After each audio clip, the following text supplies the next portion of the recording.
ஈசைலேசயா பாத்திரம் தீபக்தியாதி குணார்ணவம் யதீந்திர பிரபணம் வந்தே ரம்யஜா மகதரமுனிம் லக்ஷ்மீநாத சமாரம்பாம் समारम्भां நாதயாமுனமத்யமாம் नादयामुनमध्यमाम् अस्मदाचार्यपर्यन्तां वन्दे गुरुपरम्पराम् यो नित्यमच्युत पदाम्बुजे व्यामोहदस्तैतराणि अस्मद्गुरो भगवतोऽस्य दयैकसिन्धोः रामानुजस्य चरणौ माता पिता युवदयस्तनया विभूतिः सर्वं यदेव नियमेन मदन्वयानाम् आद्यस्य न कुलपतेरुगुलाभिरां श्रीमत्तदङ्गिरियुगलं प्रणमामि मूर्धना भूतं सरस्य महदाग्रहभटनाथ श्रीभक्तिसारकुलशेखर योगिवाहान् भक्ताङ्गिरेणु परकालयतीन्द्रमिश्रां श्रीमत्पराङ्कुशमुनिं प्रणतोऽस्मि नित्यं पुनर्जन्मस्तेन पञ्चादिलीले इनदविदमुदीक्षे श्रुतिशिरसि विधीप्ते ब्रह्मण श्रीनिवास भवद मम परस्मिन् श्रें श्रीभक्तिरूपा आराचर्य वसस्विदां गणितबुद्धाप्ति विद्योद्धृतां संसाराग्नि विदीपन व्यवगत प्राणात्म सञ्जीवनी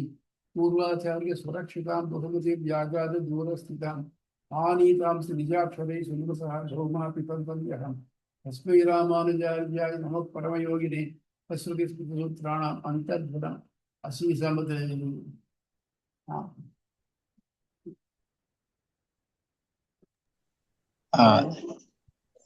பிரியமதா மேடம், நீங்க ஆரம்பிச்சிடலாம். இன்னைக்கு 2வது அத்தியாயம் ஓகே. என் குரல் தெளிவா கேக்குறதா? கேக்குது சாமி. சுவாமி உங்களை சேவிச்சுக்கிறேன். முக்தி அடைய வழியோருக்கு வழிகாட்டியாக பிரம்மசூத்திரத்துக்கு பொருள் விரிவா எழுதி ஸ்ரீபாஷ்யம்ங்கிற ஒரு அமுதத்தை நம்மளுக்கு ஐம்பெருமானார் தந்தார். அதை விரிவாக நம்மளுக்கு நீங்க ஆச்சாரியன் நீங்க ஒரு வருஷத்துக்கு மேலாக எங்களுக்கு சொல்லி கொடுத்தீங்க. இப்ப எங்களோட டேர்ன் அதை தொகுத்து நாங்க என்ன புரிஞ்சுட்டோங்கிறத சொல்றது. இதுக்கு 4 அத்தியாயம். முதல் அத்தியாயத்துல உலகினை ஆக்கி சித்து அச்சித்து எல்லாத்தையும் ஆக்கி காத்து அதை அழித்து அதுக்குள்ள வரைவது சத்துங்கிற பிரம்மவேன்னு அறுதிட்டு கூறப்பட்டது. இத வேத வாக்கியத்து மூலமா சொன்னாங்க. அது 4 பாதங்கள். அதை வெற்றி செல்வன் அவர்களும் உமாவும் தெளிவா சொன்னாங்க. 2வது அத்தியாயத்துல இந்த ஆக்கல் அழித்தல் இதெல்லாம் செய்யறது பிரம்மம் அல்ல, வேற ஏதோ ஒண்ணு. அந்த செய்வோன் செய்பொருள் கருவி எல்லாம் வேற வேறாக இருக்கும் அப்படின்னு வந்த நிறைய இந்த கருத்துக்களை வேத வாக்கியங்களை கொண்டு மறுத்து நம்மளோட அந்த முதல்ல ஸ்தாபித்த அதை நல்லா உறுதியா செய்யறதுக்காக இந்த அத்தியாயம் வருது. இந்த தர்க்கம் மாற்று கருத்தெல்லாம் விவாதிக்கிறதுக்கு அவசியமான ஆமா நம்ம கொள்கையில உறுதியா இருக்கான்னு பார்க்கணும் இல்லையா? எப்படின்னா நீங்க ஆச்சாரியர் சொன்ன மாதிரி கம்பம் நட்டா மட்டும் போறாது, அதை ஆட்டி பார்த்து அது நல்லா ஸ்தாபிதமா இருக்கான்னு பார்க்கணும். அதை தவிர நம்ம பாரத தேசத்துல இந்த தர்க்கம் மூலமா தான் ஒவ்வொரு பிலாசபியும் முன்னால போயிருக்கு. இந்த 2வது அத்தியாயம் ஒரு ஏற்கனவே 12 மணி நேரம் நீங்க சொன்னீங்க. என்னால முடிஞ்ச வரைக்கும் இதை 1 மணி நேரத்துக்குள்ள சுருக்கி சொல்ல பாக்குறேன். அதாவது பாலே 6 1 பூனை நக்கிதான் சாப்பிடும். அதனால என்னால என்ன பண்ண முடிஞ்சதோ அதை நான் படிச்சிருக்கேன், அதை சொல்றேன். இந்த மாற்று கருத்துக்களை தர்க்க ரீதியாக ஆராய்ந்து சொல்றதால இதுக்கு பேரு அவிரோதாத்தியாயம், மாற்று கருத்து மறுப்பு அத்தியாயம்னு பேர். இது 2 பாதங்களை உடையது. முதல் பாதம் 10 அதிகரணம் 10 களங்கள் 36 சூத்திரங்கள். 2வது பாதம் 8 அதிகரணம் 42 சூத்திரங்கள் இதுல இருக்கு. இது இதுக்கு முதல்ல இந்த போகிறதுக்கு முன்னாடி சில ஜிஸ்ட் நான் சொல்ல விரும்புறேன். ஒண்ணு ஒவ்வொரு மதமும் தத்துவம் ஹிதம் புருஷார்த்தம்னு கொண்டிருக்கு. தத்துவம் ஆக்கல் அழித்தல் எப்படி வந்தது, உலக காரணியை சொல்றது. ஹிதம் புருஷார்த்தம் எது அதோ இலக்குன்னு சொல்றது.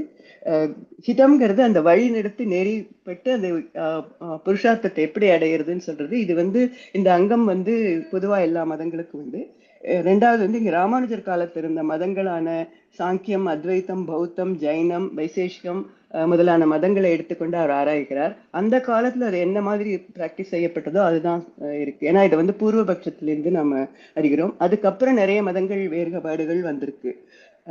அது ஒரு பாயிண்ட். அப்புறம் மூணாவது வந்து சில வேத வாக்கியங்கள் வந்து முதல் அத்தியாயத்துல வந்து கருப்பொருளை சொல்றதுக்காக இருக்கு. அது இதுலயும் தொடர்ந்து வருகிறது. அதனால அதை மட்டும் தொகுத்து சொல்லிடுறேன். யாதோவா இமானி பூதானி ஜாயந்தேன்னு வர தைத்திரே வாக்கியம், எவனிடமிருந்து இங்கு காணப்படும் பிராணிகள் பிறந்தனவோ, பிறந்தவை எதனால் வாழ வைக்கப்படுகின்றனவோ, எவனிடமே மீண்டும் ஒடுங்குகின்றனவோ அவன் பிரம்மம், அவனே ஆராயத்தக்கவன்கிறது ஒரு முக்கியமான வார்த்தை. அப்புறம் வந்து சதேவ சௌமிய தமக்ர ஆசீத், குழந்தாய் சத்து ஒன்றே முதலில் இருந்தது, தனித்த ஒன்றாய் இரண்டற்றதாய் இருந்ததுங்கிற ஒரு ஒரு வாக்கியம். அப்புறம் ததைவ ஈக்ஷண, சங்கல்பத்தால் படைக்கிறேங்கிறது. அப்புறம் அடுத்தது வந்து தன்னையும் தன்னை ஆழ்வோனையும் தனியாக பிரித்தெறிந்து அவனிடம் பக்தி செய்வோன் பிறப்பற்ற தன்மை அடைகிறான்னு ஜீவனுக்கும் பரமாத்மாவுக்கும் உள்ள தொடர்பு. அதே மாதிரி அடுத்ததும் ஒரே மரத்தை சேர்ந்த இரண்டு பறவைகளில் ஒன்று பழங்களை உண்டு துயரப்படுகின்றது, உண்ணாத மற்றொன்று ஒளியுடன் விளங்குகின்றதுங்கிற அடுத்த ஒண்ணு.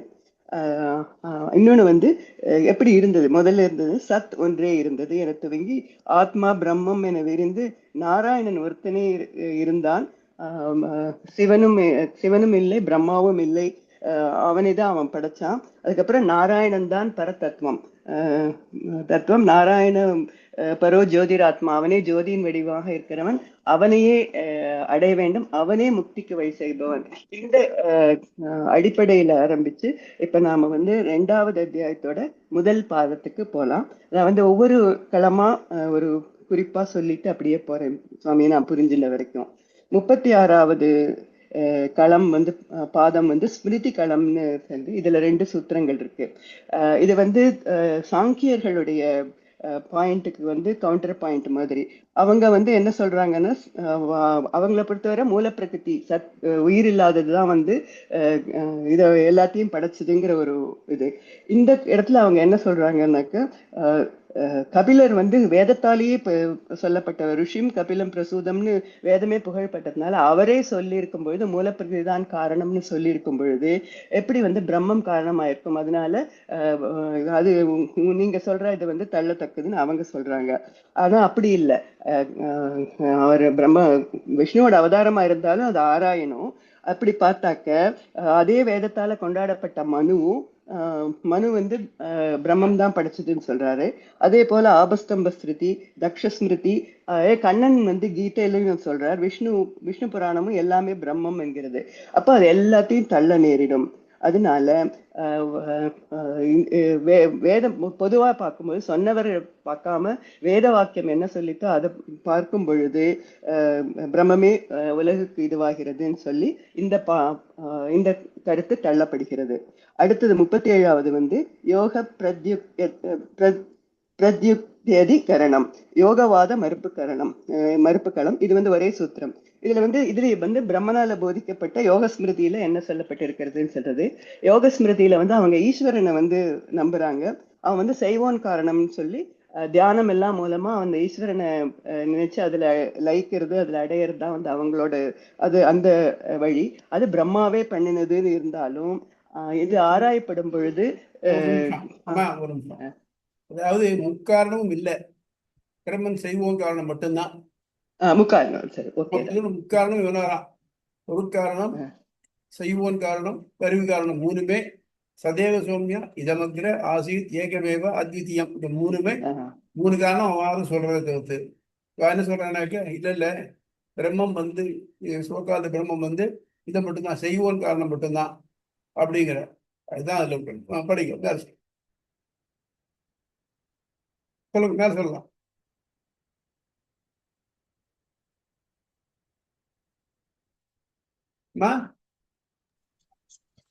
மேடம் மேல சொல்லலாம், நீங்க சொல்லுங்க.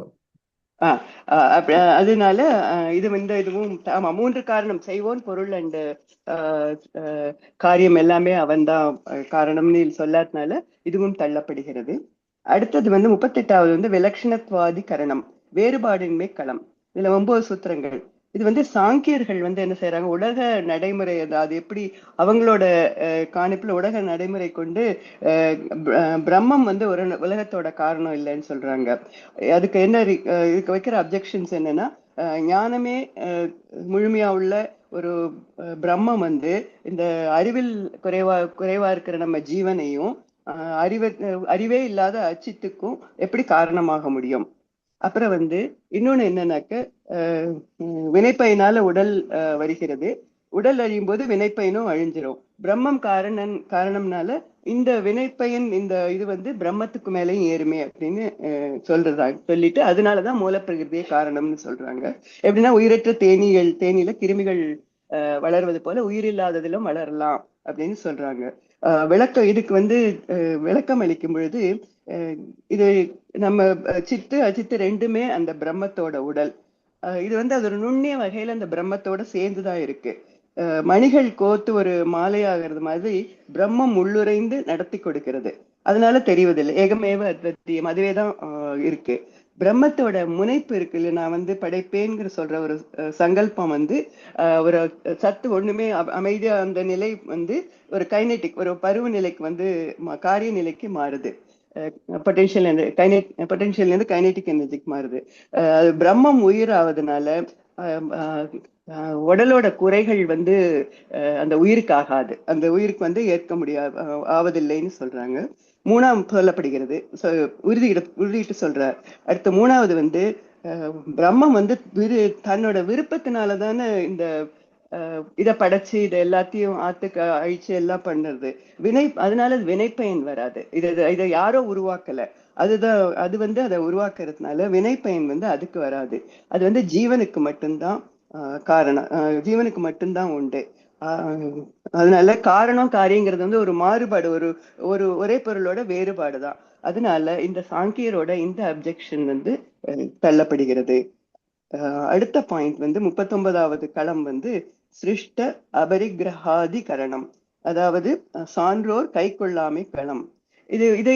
இதுல வந்து உலகம் ஃபுல்லா பரமாணுக்களேன்னு சொல்ற வைசேஷிகர்கள், நியாய சமண பௌத்தர்கள் வந்து ஒரு சேர இதுல வந்து மறுக்கிறாங்க. என்னன்னாக்க அவங்களுக்கெல்லாம் அணுதான் வந்து ஒரு கட்டமைப்பு, இந்த உடல் இந்த உலகத்தை உருவாக்கினதுன்னு ஒரு கட்டமைப்புன்னு சொல்றாங்க. இந்த மேல சொன்ன காரணத்தினாலையும் வேதத்தினால அது வந்து வேத வாக்கியங்கள் வந்து மூன்றுமே அவன்தான் சொன்னதுனாலையும் பிரம்மமே உலக காரணம் சொல்லி இந்த இவர்களோட அப்ஜெக்ஷனும் தள்ளப்படுகிறது. அடுத்தது போக்ராதிபத்தியதி கரணம், அனுபவம் ஏற்படும் நிலை களம். இது வந்து சாங்கியர்களுக்கு மறுபடியும் சாங்கியர்களோட ஒரு உரையாடல். உடல் வந்து அவங்க என்ன கேட்கிறாங்க, உடல் அதாவது ஜீவன் வந்து உயிரும் உடலுக்குள்ள ஜீவன் இருக்கிற மாதிரி இருக்கும் பொழுது வேதத்துப்படி சொன்ன பார்த்தா கூட உடல் இருக்கிற வரையும் அனுபவம் உண்டு அப்படின்னா இன்ப துன்பமும் பிரம்மத்துக்கு வருமே அப்படின்னு அதை கேட்கிறாங்க. இதுல வந்து ஒரே சூத்திரம் வந்து பளிச்சுன்னு சொல்லிடுறது, அது அப்படி அல்ல அப்படின்னு. இதுக்கு என்ன உதாரணம் சொல்றேன்னாக்க, உயிருக்கு வந்து உடல் வந்து எடுப்பது உயிருக்கு வினையால வருது, பரமாத்மாவுக்கு அப்படி அல்ல. எப்படின்னாக்க இதுக்கு உதாரணம் வந்து இப்ப ஜெயில் பிரிசன் சொல்றோம், நீங்க ஆச்சாரியன் சொன்னதுதான். ஜெயிலர் பிரிசனர் போல, ஜெயிலர் வேற பிரிசனர் வேற. ஜெயிலர் ஒருத்தன் ஆள்பவன், ஒருத்தன் வந்து அங்க வந்து கைதியா இருப்பவன். அதே மாதிரி ஆஸ்பத்திரியில கூட நோயாளி டாக்டர் போல, ஒருத்த வந்து எல்லாரும் இருக்கிற இடம் ஆஸ்பத்திரி தான். இப்போ வந்து அதே இது வந்து மயானம்னு சொன்னாக்க மயானத்துல வேலை செய்பவனும் இருக்கான், இறந்தவர் வந்து துக்கத்தோட இருக்காங்க, அவன் வந்து அவன் ப்ரொஃபஷனல் மயானத்துல வேலை செய்யறவன் அந்த வேலையை செஞ்சுட்டு போறான். ஆனா அவங்க ரெண்டு பேர் இருக்கிறது ஒரே இடம். அதே மாதிரி அரசன் வந்து தண்டனை வழங்குறான், குற்றவாளிக்கு வந்து அந்த தொடர்பு மாதிரி அப்படின்னு சொல்றான். அப்போ அதுக்கு ஒரு அப்ஜெக்ஷன் வருது, அரசனுக்கு மட்டும் துன்பம் வராதா என்று. ஏன்னா அரசனுக்கு பவர் இருக்கு, அவனுக்கு வந்து எல்லாமே அவனோட டிஸ்போசல்ல எல்லாமே இருக்கிறதுனால அரசன் எங்கேயாவது வேட்டையாட போச்சு, ஏதாவது ஒரு துன்பம் வந்தாலும், அது ஒரு கொசுக்கடியோ அல்லது ஏதாவது வந்தாலும் அவனுக்கு செய்யறதுக்கு நிறைய ஆட்கள் இருக்கிறதுனால அவனுக்கு வந்து அவன் எப்படி சேவ் பண்ணிக்கிறானோ அதே மாதிரி அது மாதிரி இந்த பிரம்மத்துக்கு வந்து அளப்பரிய சக்தி இருக்கிறது, எல்லா வகையான சக்தி, விசித்திரமான சக்தி எல்லாமே இருக்கிறதுனால அதுக்கு வந்து குறைகள் வரும், அதுக்கு வந்து இந்த இன்பத்துன்பங்கள் வருங்கிறது சொல்ல முடியாது அப்படின்னு இதை வந்து அவர்களுக்கு வந்து அவர் சொல்றார். இதே பாயிண்ட வந்து இவங்களும் சங்கர அத்வைதிகளும் இதை வந்து இவங்களுக்காக சாங்கியர்களோட உரையாடி இருக்காங்க. அவங்களுக்கு என்ன, அவங்கள பொறுத்தவரை ஒரு எல்லாமே வந்து பிரம்மம் இருக்கிறது. ஆனால் வந்து உயிருள்ள சரி சித்து அச்சித்து ரெண்டும் அங்க கிடையாது, அந்த இது கிடையாது. எப்படின்னாக்க கடல் வந்து கடலை பார்க்கும்பொழுது அது அலை நுரை எல்லாம் இருந்தாலும் கடல்னு சொல்லுற மாதிரி பிரம்மம் ஒன்னேதான். அதனாலன்னு சொல்லி இவங்க வந்து சாங்கியர்களை விவாதிக்கிறாங்க. அதையும் எம்பெருமானார் எடுத்துக்கொண்டு வேதம் வந்து தெளிவா சொல்லி இருக்கிறது, சித்து அச்சித்து இரண்டும் உண்மையானவை, அதாவது பிரத்யட்சமான நிதர்சனமானவைன்னு இருக்கு. அதனால இந்த ஆர்குமெண்ட் எடுத்துக்க முடியாதுன்னு சொல்றாரு. அதனால இதன் மூலமாக பிரம்மத்தின் உடலே ஆனாலும் ஜீவனும் அச்சித்தும் பிரம்மத்தோட உடலா இருந்தாலும் அது வந்து பிரம்மத்தை பாதிக்காது அப்படின்னு சொல்லப்பட்டு அவங்களுடைய அப்ஜெக்ஷன் வந்து தள்ளப்படுகிறது. அடுத்தது வந்து 41வது வந்து ஆரம்பநாதி கரணம், துவக்க சொற்களம். இது வந்து எகைன் இவங்க இது சாங்கியர்களே வந்து இது வந்து நியாய வைசேஷிகர் சாரி நையாயிகர் வைசேஷிகர் இவங்களுக்கு வந்து எல்லாமே பிசிக்கல் வேர்ல்டு, எல்லாமே வந்து எவிடன்ஸ் எல்லாமே பிசிக்கலா தான் தெரியணும். அவங்க கிட்ட இருந்து ஒரு அப்ஜெக்ஷன் வருது. அவர்களுக்கு வந்து எல்லாமே பரமாணுக்களோட தான் உலகம் காரணம் அப்படின்னு சொல்றவங்க. அதனால புலனறிவால வந்தது மட்டும்தான் அவங்க ஒத்துக்குவாங்க. அவங்க என்ன சொல்றாங்க, மண்ணுல இருந்து குடம் வந்தப்புறம் மண் இல்லாம போகுது இல்லையா, மண் வேறு குடம் வேறு. அதே மாதிரி அதுக்கு சொல்லப்பட்ட சொற்களும் மூலத்துக்கு சொல்ற சொல் வேறு, அதுல இருந்து உருவான காரியத்துக்குள்ள சொற்களும் வேறு. நூலு துணின்னு சொல்ற மாதிரி பல நூல் சேர்ந்து ஒரு வேஷ்டியாவோ துணியாகவோ மாறுகிறது. அதுக்கு பயன்பாடும் வேறு. நூலை வந்து வேற எதுக்கோ பயன்படுத்துறோம், வேஷ்டியை வேற எதுக்கோ பயன்படுத்துறோம். அது உருவாகிற சீக்வன்ஸ் இருக்கு இல்லையா, காலப்படி பிரமாணப்படி, அதுவும் வேறையா இருக்கு. முதல்ல நூலு, அதுக்கப்புறம் துணி வருது, அமைப்பும் வேறாக இருக்கிறது. அதனால மண் ஒரு தடவை குடம் வந்துருச்சுன்னா அந்த இடத்துல அதோட அந்த மண்ணு இல்லை அப்படின்னு இதை சொல்றாரு. இது வந்து ராமானுஜர் காலத்துக்கு முன்பே இவங்களுக்கும் அத்வைதிகளுக்கும் விவாதம் நடந்திருக்கு. அதை வந்து பிரீஃபா இதுவா இதுல சொல்றாரு. ஏன்னா அதையும் ராமானுஜர் கருத்துல கொண்டு இருக்கிறார். இதுல வந்து ரெண்டு சாராரத்தையும் அவர் கொண்டு இருக்கார். இதுல எப்படின்னாக்க பிஹெச்டி தீசிஸ்ல சர்வேன்னு சொல்லுவாங்க, அது வரைக்கும் என்னென்னலாம் சொல்லப்பட்டதுங்கிறத வந்து விளக்கி சொல்லிட்டு அதுக்கு மேல புதிய தன்னோட பாயிண்ட வைக்கிறது. இது வந்து அத்வைதிகள்லாம் ரெண்டு பேர், பிரம்ம அத்வைதிகள், அவர்தான் சங்கர அத்வைதிகள். அவங்க படி என்னன்னாக்க பிரம்மம் ஒண்ணுதான் என்று மற்ற பண்டங்கள்லாம் தோன்றுவது போலதான் இருக்கும். அதனால பொய், அதாவது மாயை, அதாவது ஒரு இல்லூஷன் மாதிரி. அதனால அவங்க என்ன சொல்றாங்க, இவங்களுடைய வைசேஷிகர் இவங்களுக்கு வந்து எனிவே பண்டங்களே இல்லாத போது நீ சொல்றதெல்லாம் எடுத்துக்க முடியாதுன்னு சொல்றாங்க. அதுல இன்னொரு அத்வைதிகள் இருக்காங்க. அவங்கள பொறுத்தவரை பிரம்மம் இருக்கு, அதோட ப்ரொஜெக்ஷன், அதோட வெளிப்பாடா இன்னொரு ஜீவன் அது வச்சிருக்கு. அந்த ஜீவன் தான் இந்த மாயை, இந்த இல்லூஷன், இந்த படைப்பு இதெல்லாம் பாக்குறது. அவங்களுக்கும் அந்த இது கிடையாது, பொருட்கள்லாம் கிடையாது. ஆனா அந்த ஜீவன் பிரம்மம் அப்படியே தான் இருக்கு. ஜீவன் பார்த்து இந்த மயக்கத்தை வந்து அவித்தையினால அந்த ஜீவன் அதை பார்க்குது அப்படின்னு சொல்லி அவங்களும் இதே அப்ஜெக்ஷனை இவங்களுக்கு வைக்கிறாங்க. ஆனா வைசேஷிகர்களும் இவங்களும் அவங்கள வந்து சரமாரியா நேச்சுரலி, ஏன்னா இவங்களோட களம் வேற, அவங்களோட களம் வேற, அவங்களும் கேள்வி கேட்கிறாங்க. பொருட்கள் பிரம்மத்தின் மயக்கம்னாக்க பிரம்மம் குறை வராதா? இப்ப வந்து வளையல், பொன் வளையல்னு சொல்லும் பொழுது அங்க வளையல் இல்லாம காதணி வேற ஏதோ ஒண்ணு வருது இல்லையே. குடம் வந்து மாயைனாக்க மண்ணு மாயா, அந்த மாதிரி அவங்க எல்லோருக்கும் எப்படி ஒரே பொருளா தோன்றும் அப்படின்னு அவங்க கேள்வி கேட்கிறாங்க. இந்த பேக்ரவுண்ட்ல எம்பெருமானார் இதெல்லாம் எடுத்துட்டு இந்த சூத்திரத்தினுடைய விளக்கத்தை தருகிறார். அதுல எப்படின்னாக்க 6 சூத்திரங்கள் இருக்கு. ஒரு நிமிஷம் சொன்ன சரி. இதுல என்னன்னாக்க தங்கம், கட்டியான தங்கம், அதுல இருந்து வளையல், சங்கிலி இதெல்லாம் வருது. இப்போ வளையல் வேற, சங்கிலி வேறதான், கட்டி தங்கம் வேறதான். ஆனா எல்லாத்தையும் தங்கம்ங்கிறது ஒண்ணுதானே. ஆனா வளையலை பார்க்கறது சங்கிலி ஞாபகம் வருது இல்லை நமக்கு. அதனால பிரம்மம் ஒன்னா இருந்தாலும் தெரியும், மற்றதெல்லாம் வெவ்வேறையா பட்டுறாலும் இதனால எஃபெக்ட் எதுவும் அது பிரம்மத்துக்கு இதாகாது, அஃபெக்ட் ஆகாது. அதனால எது காரியம் உண்மை, வளையல்ங்கிறது உண்மைனாக்க தங்கத்தினால விளைய உண்மைனா தங்கம் இருக்கிறது உண்மைதான் இருக்கணும். காரியம் உண்மையானா காரணம் உண்மையா தான் இருக்கு. அதனால உலகம் உண்மை. உலகத்துல மேற்கொண்டு இல்லை நம்ம எல்லாம் ஃபீல் பண்றோமே, பிரத்யக்ஷம் அனுமானம் சாப்பிட்டவங்க பண்ற முடியாது, இதெல்லாம் ஆர்குமெண்ட்டுக்கு பண்ற முடியாது. அப்ப பண்றச்சே இது உண்மையா இருந்ததுனாக்க பிரம்மமும் உண்மையா இருந்தா அப்படிங்கிறதான் இது பத்தி. சொல்லுங்க. ஆமா. இதுல வந்து ஆரம்பணன்ற சொல் வந்து ஒரு மூலப்பொருள், அதாவது சத்துங்கிற ஒரு பிரம்மத்தை தான் குறிக்கிறது. எப்படின்னா மண்ணுங்கிறது வந்து அந்த குடத்து இதோட குடம், அந்த அதை கொண்ட பொருள்களோட ஆரம்பம். சித்த சித்த பிரம்மே தான் உலக பொருளா பேசப்படுகிறது.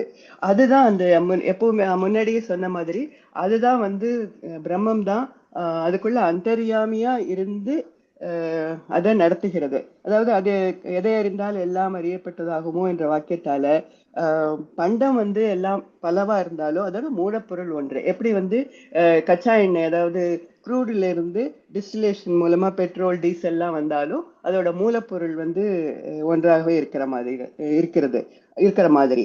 அப்புறம் அடுத்தது வந்து காரணம் வந்து மாறி காரியமாகிறது. அதாவது பஞ்சு நூல்ல வந்து நிறைய நூல்கள் சேர்ந்து ஒரு வேஷ்டிக்கு காரணமாகிறது. அதே மாதிரி ஒரே காத்து வந்து காத்துன்னு தான் சொல்றோம், ஆனா அது வந்து மூச்சு காற்றாவும் ஆறுது, அதுவே அபானன்னும் ஆகிறது. ஏன்னா ஒரே ஆள் கூட சொல்லலாம். ஒரு குழந்தையா இருக்கான், பாலனா இருக்கான், கிழவனா இருக்கான், ஆனா அவன் வந்து ஒரே மனிதன் தான். அந்த மாற்றம் வந்து உண்மை. அதனால காரண மாற்றம் வந்து காரியம். அதனால பல இது மாற்றங்கள் நிகழவும் வாய்ப்பு இருக்கு. முன்னரே அந்த முன்னாடி அப்ப சொன்ன மாதிரி எது அறியப்படாமல் இருந்ததோ அது சத்தாயிற்று, அந்த ஆத்மா முனைந்து தானே பலவாயிற்று, அதற்குள்ளும் தானே உறைந்ததுங்கிற அந்த வாக்கியத்தை மறுபடியும் எடுத்துக்கிறார். அப்புறம் நாராயணன் ஒருவனே இருந்தான், சதுர்முகனோ ஈசனோ இல்லை, அவர்களையும் அவன்தான் படைத்தான். அதான் நாரணன் நான்முகனை படைத்தான், நான்முகனும் தான்முகமாய் சங்கரனை படைத்தான், ஆழ்வார் சொன்ன மாதிரி. எப்படி வந்து ஒரு விளக்குல இருந்து பல அகல்கள் ஏத்துறோமோ அதே மாதிரி சுவாமி சொன்ன மாதிரி கலவை சாதம் பண்ணும்பொழுது ஒரு மெயின் சாதம் பண்ணிட்டு அதுக்கப்புறம் அதுல இருந்து எலுமிச்சம்பழ சாதம் மற்ற தேங்காய் சாதம்னு பண்ற மாதிரி மூலப்பொருள் வந்து ஒண்ணுதான். சோ இந்த சித்து அச்சித்து நம்ம பாக்குற எல்லாமே வந்து ஒரு நுண்ணிய நிலையில வந்து உள்ளே வந்து அவன் தான் இருக்கிறார். அதனால பிரம்மம் காரணம் உலகம் காரியம்ங்கிறதுல இதுல வந்து சந்தேகமே இல்லை. இது வந்து தனியா இருக்கும், இது வேற அது வேறன்னு சொல்ல முடியாதுன்னு அவர்களுக்கு வைசேஷிகர்களுக்கும் அவங்களுக்கும் பதில் சொல்றார். அதே சமயம் அத்வைதிக்கும் இவர் வந்து மறுக்கிறார். எப்படின்னாக்க மண்ணு வந்து குடமாறுது, கட்டித்தங்கம் வந்து காதனியாருது. ஆனா வந்து மண்ணு உண்டு, கட்டித்தங்கம் உண்டு, ஆனா குடம் இல்ல காதனி இல்லைன்னு சொல்ல முடியுமா? அப்புறம் இந்த எல்லா தேடியுமே வந்து அவர் வந்து பகவான் சொல்றார், பிரளயத்துல எவனுள் எல்லாம் ஒடுங்குகிறதோ அவன் அறியணும் சொல்லச்சு. இந்த எல்லா தேரியிலையும் வந்து எல்லா இதுலயும் வந்து பிரளயத்துல வந்து எப்படி ஒடுங்கிறதுங்கிறதுக்கு விடை கிடையாது. இந்த மாயா தேரி அதனால ஒத்து வராது. அந்த இன்னொரு உபாதிவாதிகளுக்கு வந்து பிரம்மம் வந்து பிளவுபட்டு ஒரு அனதர் ஜீவனா வருதுன்னாக்க பிளவுபட்டாதானே ஜீவனா வரும். அதனால பிரம்மத்துக்கு வந்து குறைவு வரக்கூடாது இல்லையா? அதனால அவர்களுடைய வாதமும் தள்ளப்பட்டு பிரம்மம் தானே சித்து அச்சித்து ஆகி பரவுகிறது. அந்த சித்து அச்சித்து நம்ம காண்ற எல்லாமே பிரத்யக்ஷம், அது வந்து உண்மை அப்படின்னு இந்த இடத்துல மறுபடியும் அவர் வந்து நிறுவுகிறார். அடுத்த களம் வந்து இதர விபதேசாதி கரணம். அதாவது இப்ப என்ன ஒரு கேள்வி வருகிறதுன்னா, ஜீவனும் பிரம்மமும் ஒன்னா வேறா அப்படின்னு ஒரு ஒரு ஆராயப்படுகிறது. இது வந்து காரண காரியம் வந்து நுட்பமாக ஆராயப்படுவதனால மற்றது உணர வைக்கும் களம்னு இதுக்கு பேரு. ஏன்னா ஸ்ருதிகள்ல வந்து ரெண்டும் இந்த மாதிரி ஜீவனும் பிரம்மமும் ஒண்ணு மாதிரி சொல்லியிருக்கு, தத்துவமசி மாதிரி. இன்னொன்னு வந்து இல்லை, ரெண்டும் தனித்தனியானவைன்னு சொல்லப்பட்டு இருக்கு. அதை வந்து ஆராய்கிறது இது. இந்த பிரம்மம் தவிர்த்த வேற ஒண்ணுன்னு சொல்ற அத்வைதிகளோட வாதம் வந்து இங்க ஆராயப்படுகிறது. பிரம்மம் வந்து ஜீவனே, ஆனா பிரம்மம் தான் எல்லாத்துக்கும் ஜீவன் இதை கொடுக்கறான்னா துக்கமும் மகிழ்வுடைய ஒண்ணு அது ஏன் படைக்கணும் அப்படின்னு அது ஒரு கேள்வி. அதாவது பூர்வ பட்சத்துல அது வைக்கப்படுகிறது. இதுக்கு வந்து பதில் ரொம்ப கிளியரா ரெண்டு சூத்திரங்கள்ல சொல்லப்படுது. ஒண்ணு வந்து பிரம்மமும் ஜீவனும் வேறுன்னு சொல்லுது. எப்படி வந்து அச்சித்து ஒரு கல் வந்து உயிர் பண்டத்திலிருந்து வேறுபட்டதோ, மனுஷனும் கல்லு எப்படி வேறோ அந்த தொடர்பு தான் பிரம்மனுக்கும் ஜீவனுக்கும்னு கிளியரா சொல்றது. அதனால பிரம்மமும் ஜீவனும் தனித்தனியானவை, வேறானவைன்னு சொல்றது. ராமானுஜர் இதுக்கு மறுபடியும் இந்த எவன் ஆத்மாவில் நிலை பெற்றுள்ளானோ, எவன் ஆத்மாவை ஏவுகிறானோ, எவனை ஆத்மா அறியாதோ அவனே அறியத்தக்கவன்கிறத வாக்கியங்களை கோட் பண்ணி என்ன சொல்றாருன்னா, ஜீவாத்மாவும் பரமாத்மாவும் வேறு, ஆனாலும் ஜீவாத்மா பரமாத்மாவோட சேர்ந்தே இருக்கிறது. எப்படின்னா பிரம்மம் வந்து உள்ளுரைந்து இருக்கிறது. இந்த கரணம். அடுத்த களம் வந்து உபசம்ஹார தர்ஷனாதி கரணம், படைப்பு கருவிகள் காணப்படா களம். இது வந்து ரொம்ப சிம்பிள். ஒரு பொருளை ஆக்க பொருட்காரணம் வேணும், உபாதனம், கருவி காரணம் வேணும், சைவம் காரணம் வேணும், இது என்ன நிமித்தம் வேணும். இங்க வந்து கருவின்னு ஒண்ணு தெரியவே இல்லையே. கருவி வச்சு அவர் எந்த கருவி வச்சு அவர் படைச்சாருங்கிறதே புரியலையே. இல்லையே, அப்பன்னா இல்லை அப்படின்னு அவங்க அது வந்து ஆராயப்படுகிறது. ரெண்டு சூத்திரங்கள் இருக்கு. கருவி வந்து தெரியத்தான் வேணும்னு அவசியம் இல்லை. எனக்கு இங்க சக்தி குறைந்த தேவர்களே வந்து நிறைய தன் தேவர்களாலேயே படைக்கப்படுது. அவனோட இதுல இருந்து சக்தியை பெற்ற தேவர்களே படைப்பெல்லாம் பண்ணும் பொழுது அவனால பண்ண முடியாதா, எல்லாம் வல்ல அவனால முடியாதா அப்படின்னு அந்த ஒரு ஆன்சர் சொல்ற. ஏன்னா பால் தயிராகிறதுக்கு வந்து கருவி எதுவும் வேண்டாம். அதே மாதிரி மழை நீர் வந்து தென்னை குடிச்சு இளநீர் ஆகிறதுக்கு வந்து ஒரு கருவியும் அதுல பார்க்க முடியாது. எல்லாத்த விட வந்து இந்த சிலந்தியே பார்க்கிறோம். சிலந்தி வந்து தன்னோட உள்ளிருந்து உமிழ்ந்த ஒரு பசையினால கூட்டை கட்டி தானே அதை வந்து உள்ள இழுத்து தானே இழுத்து பண்றது. அது மாதிரிதான் இந்த பிரம்மத்தோட செயலும் அதைத்தான் இது பண்ணணும். அவனோட கருவி என்ன? அப்போ சங்கல்பம் தான் அவனோட கருவி, முனைப்பு தான் அவனோட கருவி. அவன் எல்லாம் வல்லவன், அகடித கணனா சாமர்த்தியம் கொண்டவன் வேத வாக்கியங்கள்லாம் சொல்றதுனால கருவிங்கிறது வந்து அவனுடைய முனைப்பு தான். அதை வந்து பார்க்கணும், இது பண்ணணும், தெரியணும், புலனுக்கு தெரிஞ்சு இருக்கணும்னு அவசியம் இல்லை. அவனுக்கு அந்த முனைப்பே வந்து அவனுடைய கருவியா அமைகிறதுன்னு இந்த அவங்களுடைய அப்ஜெக்ஷனும் தள்ளுகிறார். அடுத்தது வந்து 44வது வந்து பிரசக்தி கரணம், தானே பிரபஞ்சம் முழுவதும் ஆகும் களம். இது வந்து பிரம்மம் வந்து அவயம் இல்லை, எல்லாமே உண்டு அதுக்கு, அவயமற்றது, செயல்படாது. அப்ப அது வந்து படைக்கிறதுன்னா அதுதானே வந்து உலகமா இருக்கணும் அப்படிங்கிறது வந்து அணுவாத கொள்கைக்காரங்களோட கருத்து. ஏன்னா அவங்களுக்கு வந்து எல்லாமே பிசிக்கல், அணு வந்து ஒரு அணு இன்னொட சேர்த்து அதுதான் வந்து உலகமா மாறுகிறது. நாங்க அணுன்னு சொல்றது தானே நீங்க வந்து பிரம்மம் என்கிறீர்கள், அப்போ அது அசத்து அப்படிதானே அந்த மாதிரி ஒரு கொஸ்டின் வைக்கிறாங்க. இன்னொன்னு வந்து பிரம்மம் வந்து எல்லாத்தையும் உயர்ந்தது, தாழ்ச்சியே இல்லாததுன்னாக்க ஏன் உயர்வு தாழ்வுகள் கொண்ட இந்த உலகத்தை படைக்கணும் அப்படின்னு இது இந்த ரெண்டு அப்ஜெக்ஷன்ஸும் ஏற்றுக்கிறாங்க. இதுல வந்து 6 சூத்திரங்கள். இதுல வந்து முதல் 2 வந்து பூர்வபக்ஷம், அடுத்த 4 சூத்திரங்கள் வந்து பதில். எம்பெருமானார் அதுக்கு வந்து விளக்கம் தருகிறார். பிரம்மத்தை வந்து அணுவோடு ஒப்பிடவே முடியாது. அதை ஒப்பிட்டதுனால்தான் இந்த மாதிரி ஒரு மயக்கம் வருது. பிரம்மத்தோட திறமைய வந்து அளவிட முடியாது, அது ஞானமே வடிவான், முழு ஞானம் உடையவன். அத உணர்றதுக்கு வந்து நம்ம கிட்ட நம்மளுடைய இதுல வந்து திறமை கிடையாது, நம்மகிட்ட அந்த திறமை கிடையாது. இங்க இந்தியன் லா படிச்சுட்டு அமெரிக்கால போய் வாதிட முடியாது. அதே மாதிரி அதோடைய சக்தியை உணர்றதுக்கு அந்த ஸ்கேலே வேற. எப்படி நம்ம வீட்டை அளக்கிறதுக்கு மீட்டர், நகரங்களுக்கு இடையே உள்ள டிஸ்டன்ஸ் அளக்கிறதுக்கு கிலோமீட்டர் சொல்றோம், கோள்களுக்கு இடையே இருக்கிறத வந்து லைட் டேஸ்ன்னு சொல்றோம், அதுக்கப்புறம் பிரபஞ்சத்துல வந்து நட்சத்திரங்களுக்கு இடையே உள்ள தூரத்தை வந்து லைட் இயர்ஸ்ன்னு சொல்றோம். அது வந்து ரொம்ப அளப்பரியதா போயிட்டே இருக்கு. அதனால வேதம் தான் ஆப்த வாக்கியங்கிறதுனால அவை பிரம்மத்துக்கு அளவற்ற சக்தி உண்டு. அது மட்டும் இல்லை, அது வந்து ஈவன் விசித்திரமான நம்மளால நினைச்சு பார்க்க முடியாத சக்தி அதுக்கு இருக்குன்னு சொல்றதுனால, அதன் திறமைகள் உடையறதுனால, அதனால படைக்கையிலும் அதுவே வந்து பிரபஞ்சம் முடியும் ஆக அது வந்து பிரபஞ்சம் அதோட உடல் தான் பிரபஞ்சம். அது அது ஆயிட்டதுனால அது ஒண்ணும் இல்லை. அந்த மாதிரி அவங்க அணுவை சொல்ற மாதிரி அந்த மாதிரி கிடையாது. இது ரெண்டும் வந்து அது உள்ளுரைந்து தானே படைச்சு அதுக்கு சக்தி இருக்கு, அது உள்ளுரைந்து அதை ஆட்டுவிக்கிறதுங்கிறது சொல்லி அதை அவங்களுடைய அந்த அப்ஜெக்ஷனை மறுக்கிறார். அடுத்தது பிரயோஜனத்துவாதி கரணம், பயன்பாட்டு களம். இதெல்லாம் முடிச்ச உடனே ஒரு பெரிய அப்ஜெக்ஷன் வருது. உலக படைச்சா பிரம்மத்துக்கு என்ன பயன், அது எதுக்காக தான் படைக்கணும் அது. அப்புறம் வந்து அப்படியே வந்து முழுமையான இருக்கிற ஒரு பிரம்மம் வந்து எல்லா வகையிலும் முழுமையான நிறைவான சத்துவமே நிறைந்த அந்த பிரம்மம் வந்து ஏன் துன்பம் நிறைந்த ஏற்றத்தாழ்வுகள் உள்ள இந்த உலகத்தை படைக்கணும்? இது வந்து ரொம்ப ஒரு பேசிக் கேள்வி.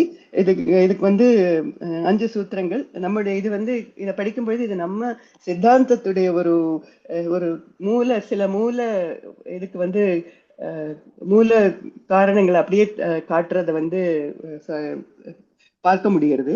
அதாவது இதுல வந்து ஒரு லோகவத்து லீலா கைவல்யம், அது வந்து அவனுடைய விளையாட்டு. இந்த உலகத்தை உருவாக்குறது வந்து அவனோட விளையாடுதல்ங்கிறது எதுக்காக பண்ணோம்? அதுக்கு ஒரு காரணம் இருக்கணும்னு இல்லை, அது விளையாடணுங்கிறதுக்காக விளையாடுற குழந்தை விளையாடுது. அதே போல ராஜா எங்கேயோ போய் போலா விளையாடுறான்னு எதுக்காக விளையாடுறாங்க? அரசாங்கம் சேர்ந்து அவனுக்கு அது அவனுடைய ஒரு வெளிப்பாடு, ஒரு மகிழ்ச்சியோட வெளிப்பாடு, அவ்வளவுதான். அதனால அவனோட அழகிலா விளையாட்டே இந்த பிரபஞ்சம், இந்த பிரபஞ்சத்தை இதெல்லாம் உருவாக்குறது அப்படின்னு அந்த காரணத்தை வந்து அது சொல்லப்படுகிறது. அப்புறம் இன்னொன்னு வந்து அவங்க சொன்ன அந்த 2வது கேள்விக்கு, பிரம்மம் வந்து உலகம் பொதுவாதான் படைக்கிறது. இன்ப துன்பங்கள் வந்து அந்தந்த ஆத்மாவோட வினைகளை தான் சார்ந்திருக்கே தவிர பிரம்மத்தோட வெறுப்புனால இல்லை. அதுக்கு ஒண்ணுமே கிடையாது, அதை அப்படியே படைச்சிடுறது. அப்போ ஒரு கேள்வி வரும், படைப்பு காலத்துல வந்து பிரம்மம் தவிர்த்து எதுவுமே இல்லாதப்போ உயிர்களுக்கு வந்து வினை இல்லாம தானே இருக்கணும் அப்படின்னு சொல்லுது. அப்படி சொல்ல முடியாது. ஏன்னாக எல்லாமே ஆத்மா, இந்த மூல பிரகிருதி எல்லாமே வந்து அதோடு எப்பவுமே என்ன சொல்றது, அதோட இணைஞ்சு இருக்கிற ஒரு பண்டம், அதோடைய அந்த சத்தோட தான் அது எப்பவுமே இருந்தது. அது பிரளய காலத்துல அது உள்ள இழுத்துட்டு போகும்பொழுது அப்படியே தான் அது போச்சு. அதனால அது திரும்ப அது படைக்க விழையும் பொழுது அந்த பழைய ஆத்மா, அந்த ஜீவன்களுக்கு வந்து பழைய வினைகள் வந்து அப்படியே முன்னாடி இருந்த மாதிரி அப்படியே வந்து சேர்கிறது. அதனால இந்த காரணம்னு சொல்லும் பொழுது அது வந்து அவனுடைய அழகிலா விளையாட்டு. அவனுக்கு வந்து அவனை பொறுத்தவரை எந்த வெறுப்பு எதுவும் இல்லாம எல்லோருக்கும் ஒரே மாதிரியானவன். அப்படிதான் அவன் உலகத்தை படைக்கிறான். வினைகள் வந்து அந்தந்த ஆத்மாவுடையதுன்னு சொல்லி சொல்றாரு. உலகம் யாவும் தாமுள வாக்கலும் நிலை பெறுத்தலும் நீக்கலும் நீங்களா அழகிலா விளையாட்டு உடையார் அவர் தலைவர் அன்னவர்க்கே சரண் நாங்களேங்கிற கம்பநாட்டாழ்வாருடைய இதோட இந்த முதல் பாதம் வந்து முடிச்சிடுறேன். இது நான் அறிஞ்சவரை அத முதல் பாதத்தை சொல்லியிருக்கேன். ஒரே நிமிஷம் சுவாமி. இப்ப வந்து 2வது பாதம், இது வந்து கொஞ்சம் தர்க்க பாதம்னு, இதுக்கு பேரே தர்க்க பாதம். அதாவது தர்க்க நெறியில ஆராயிறது இந்த கொள்கைகள். எப்படின்னாக்க முதல்ல வந்து மற்றவர்களுடைய அப்ஜெக்ஷன்லாம் எடுத்து நம்ம கம்பத்தை ஆட்டி எல்லாம் பார்த்தாச்சு. ஸ்ட்ராங்கா நம்மளுடைய பிரம்மன் தான் வந்து சித்து எல்லாத்துக்கும் காரணம், இது அவனுடைய இதெல்லாம் வந்து அவனுடைய உடல், அவன் தான் உள்ளுரைபவன் எல்லாம் சொல்லியாச்சு. இது வந்து பிஹெச்டி தீசிஸ்ல சொல்லணும்னா இது வந்து டிஃபென்ஸ். ஆனா 2வது அத்தியாயத்துல என்னன்னா மற்ற மதத்தினர் கொள்கைகளை ஒவ்வொன்றா ஆராய்ந்து அது வந்து எப்படி வந்து இந்த ஆப்த வாக்கியங்களுக்கும்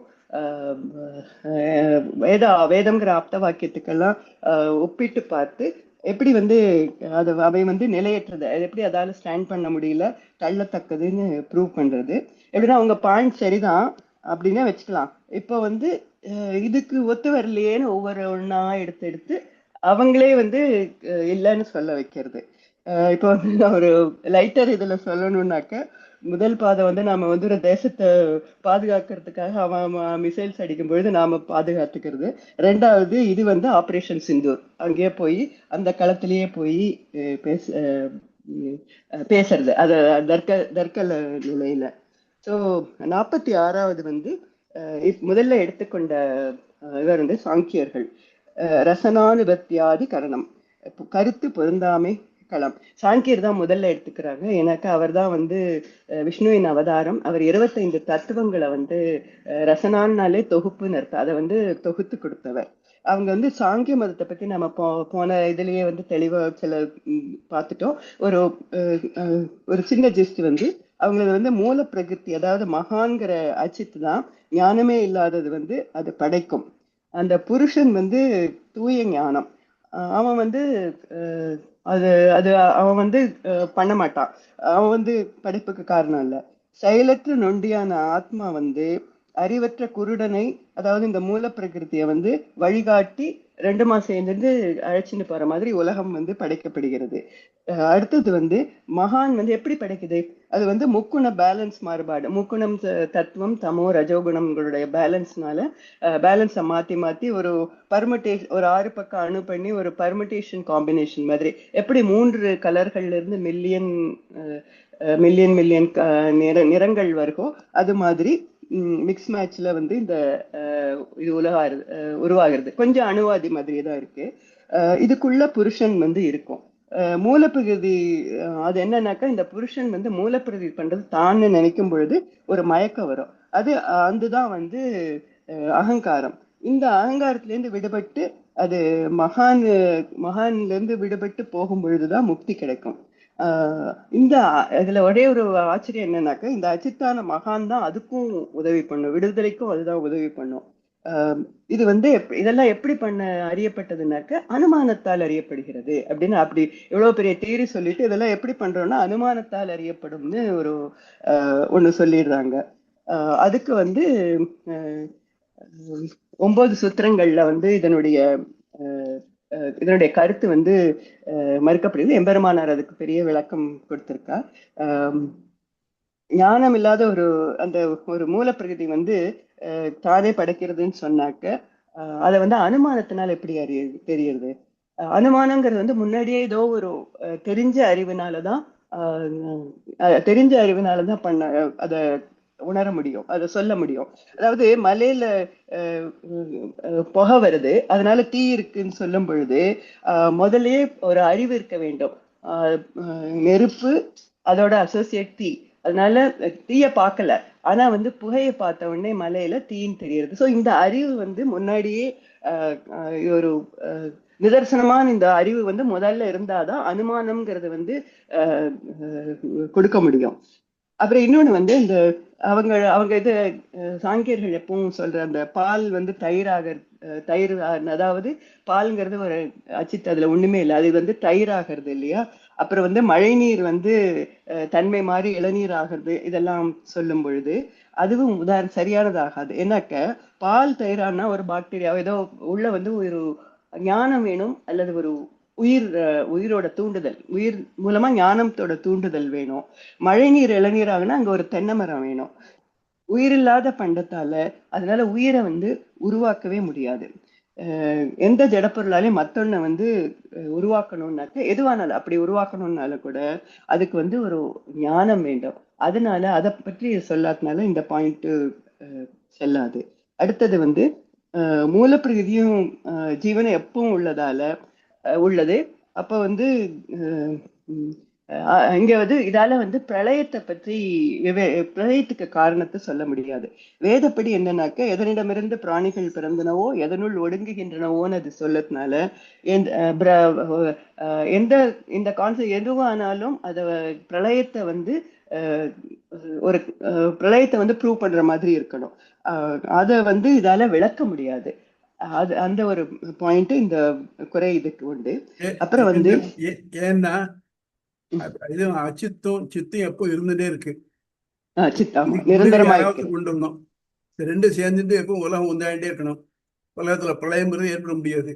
ஏற்பட முடியாதுன்னா ரெண்டு வேற எக்ஸிஸ்டிங் அப்படியா இருக்கு.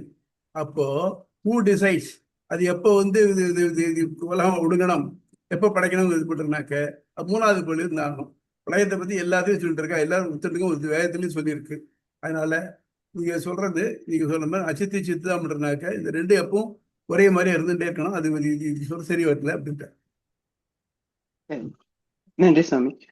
எந்த உயிரில்லாத ஒரு பண்டத்துக்கு வந்து பண்டம் வந்து உயிரில்லாத பண்டம் வந்து ஒரு உயிருக்கு காரணமாகும், உயிரை வந்து உருவாக்குங்கிறது வந்து ஒரு சான்ஸ் தான். அது வந்து எப்பவுமே முடியாது. அவங்க என்ன சொல்லுவாங்கன்னா, புல்லை தின்ற பசு வந்து பசு புல்லை திங்கிற பசுல இருந்து குட்டி வருது, அது ஒரு ஒரு அனாலஜி அந்த இது மாதிரி காட்டுவாங்க. அப்படி அதை எடுத்தா கூட ஆமா, ஒரு நிமிஷம். புல்லு பாலாருது, எது புல் தேவையில்லை? பாலாகிறது. புல்லு பாலாருது. அப்போ புல்லு பாலாருதுனாக்க எது தேவை? அதே மூல பிரகிருதி அதே மாதிரி தானே உலகமா ஆக முடியுமே. புல்லு எப்படி பால் ஆறுதுன்னாக்க எப்ப ஆகும் புல்லு பாலாக? அது சாப்பிடுறது பசுமாடா இருக்கணும், அது பருவத்தில் உள்ளதா இருக்கணும், உள்ளதா இருக்கணும். சினை போடுறதா இருக்கணும். குட்டியா இருந்தாலும் அது கேட்ட பசு இருந்தாலும் ஆகாது. அதே மாதிரி பெய்யற மழை இளநீர் ஆகணும்னாக்க தென்னை மரத்துலதான் ஆக முடியும், மாமரத்துல இளநீராக ஆகாது. ஆக அதுல உயிருள்ள ஒண்ணுதான், பட்டை மரத்துல வராது ரெண்டும். ஆகவே இதெல்லாத்தையும் ஒரு சேஞ்ச் பண்ணோம்னாக்க, ஒரு பொருள் இன்னொரு பொருளா சேஞ்ச் பண்ணாக்க ஒரு உயிர் பொருள் அவசியம் தேவை. அதான் என்னுடைய சார். நன்றி சாமி. அதாவது அத புல்லு கூட சொல்றோம். சரி, எல்லா நெல்லும் வந்து உமியை எடுத்துட்டு மறுபடியும் உமியை விட்டு வச்சு அது வரப்போறது இல்லை. சோ அதுக்கு எல்லாத்துக்கும் ஒரு உயிர் வேணும், அதுக்கு உயிர் சத்து வேணும். அதை வந்து சொல்லிடுது. அப்புறம் வந்து குருடும் தோல்ல ஏறி நொண்டி வழிகாட்டுதல், அந்த வந்து எப்படின்னாக்க ரெண்டுமே வந்து ரெண்டு பேருக்குமே அறிவு கொண்டவர்களா இருந்தாதான் இந்த மாதிரி கிடைக்கும். ஒரு அறிவில்லாதது வந்து அறிவில்லது வந்து ஒருவருக்கு ஞானம் இல்லைனாலும் ஒண்ணுமே செய்ய முடியாது. அதனால அது வந்து இந்த இந்த உதாரணத்துக்கும் அது அவங்க விளக்க வந்தது வந்து ஏற்றுக்கொள்ளவே முடியாது. அப்புறம் இன்னொன்னு வந்து அந்த மகான் வந்து சமநிலை மாறும்போது பண்டம் உருவாகிறது அப்படின்னு சொன்னாக்க, ஒவ்வொரு பண்டத்துக்கும் ஏதோ ஒண்ணு வந்து தூக்கலா இருக்கும். அதாவது சத்வ ரஜோ தமோ குணங்கள்ல ஏதோ ஒண்ணு இதுவா இருக்கும், மற்றது வந்து குறைஞ்சிருக்கும். அது அந்த பண்டத்தோட ஒரு பண்பா இருக்கும். ஆனா எப்படின்னாக்க நம்ம மனிதர்கள்லயே பாக்குறோம், காலையில மேபி நான் வந்து ஒருத்தர் வந்து சத்வ குணமா இருப்போம், சில சமயம் வந்து ரஜோகுணத்துல இருப்போம், அப்புறம் ரொம்ப சோம்பேறியா இருக்கும்போது தமோ குணத்துல இருப்போம். ஒருவர்கிட்டயே வந்து இந்த மூன்று குணங்களும் இருக்கிறதுனால இப்படி வந்து குணம் வந்து எப்படி தானே மாறி இந்த மாதிரி பொருளாக முடியுங்கிறது வந்து ஏற்றுக்கொள்ள முடியாது. அந்த ஒரு பாயிண்ட்.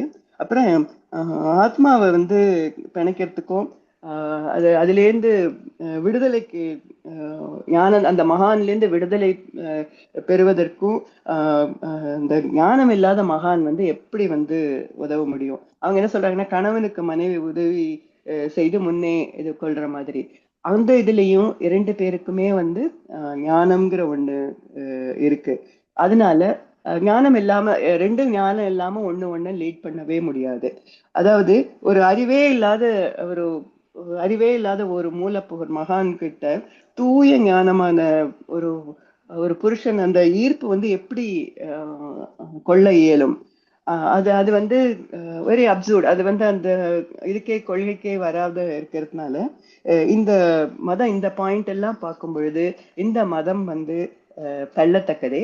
ஆனால் சாங்கியர்கள் வந்து ஒரு மிகப்பெரிய இது பண்ணியிருக்காங்க. 25 தத்துவங்களையும் உருவாக்கி அந்த கட்டமைப்பை தந்தது. அதை வந்து எம்பெருமானார் ஏற்றுக்கொண்டு அவங்களுடைய மற்ற அந்த பிரம்மம் இல்லை, அந்த மூலப்பொருள் தான் காரணம், அந்த பாட்டை வந்து தள்ளத்தக்கதே என்று சொல்கிறார். அடுத்தது வந்து ஒரு நிமிஷம். ஆங்கிலோட கருத்து என்னன்னாக்க, ஆத்மா அறிவுள்ளது, செயலற்றது. புருஷன் பிரகிருதி அறிவற்றது, செயல்படுவது. அறிவற்றது எப்படி செயல்படும்? பட முடியாது, அதிலே போயிடுறது. அது மட்டும் இல்லாம அரங்குல நடிக்கக்கூடிய ஒரு நடிகை ஒரு ஆடிட்டோரியத்தில் உட்காந்து ஒரு ஸ்பெக்டேட்டரை பார்த்து அவனை கவர்ந்து எடுக்கிற மாதிரி பண்றதுனாக்க, இவனை கவர்ற அளவுக்கு அந்த அந்த இது அச்சித்துக்கு ஞானம் இருக்கணும். இருந்தா தானே முடியும். இந்த ஆத்மா ஒண்ணுமே இல்லாத ஒன்றும் செயலே இல்லாத ஒன்றும் அதனால செயல்படுறதுன்னு சொன்னாக்க அறிவற்ற இதால பண்ண முடியுமா? ஆக மூலப்பிரதி தானே மாறது முடியாத காரியம். அதுக்கு அறிவு வேணும். எது பண்றதுக்கு அறிவுக்குன்னா இது ஆத்மா வேணும். ஆத்மாவோட சேர்றதே எப்படி? பேசிக் திங், இதுவே முடியாத காரியமாச்சு. அப்படி இருக்குச்சு, அது எப்படி சேர்ந்து உலக படைக்குன்னு சொல்றேன் அப்படி கேட்கிறேன். நன்றி சுவாமி. அடுத்தது வந்து மகத் தீர்காதிகரணம், அணுக்கொள்கை களம். இது வந்து வைசேஷிகர்களுடைய அந்த மெலிந்த பருத்த அணுக்கருத்து வந்து ஆராயப்படுகிறது. அவங்கள வைசேஷிகர் இதுபடி உலகுக்கு காரணம் வந்து பரமாணுக்கள். அந்த அவ வந்து உறுப்பு இல்லாதது, உயிர் இல்லாதது, ஜீவன் இல்லாதது, அது சேர்ந்து வந்து பேரணு மாதிரி ஆகிறது. அது ஒரு பில்டிங் பிளாக் மாதிரி நான் நினைக்கிறேன். அந்த லீகோ கேம்ல வந்து ஒரு பில்டிங் பிளாக் வைக்கிற மாதிரி அது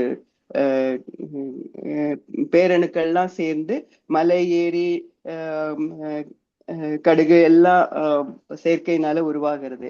ஆனா அது எப்படி சேரும் அப்படிங்கும் பொழுது அதுக்கு வந்து சேர்றதுக்கு ஏதாவது ஒண்ணு வேணுமே, அதனால அதுக்கு அங்கங்கள் உண்டு.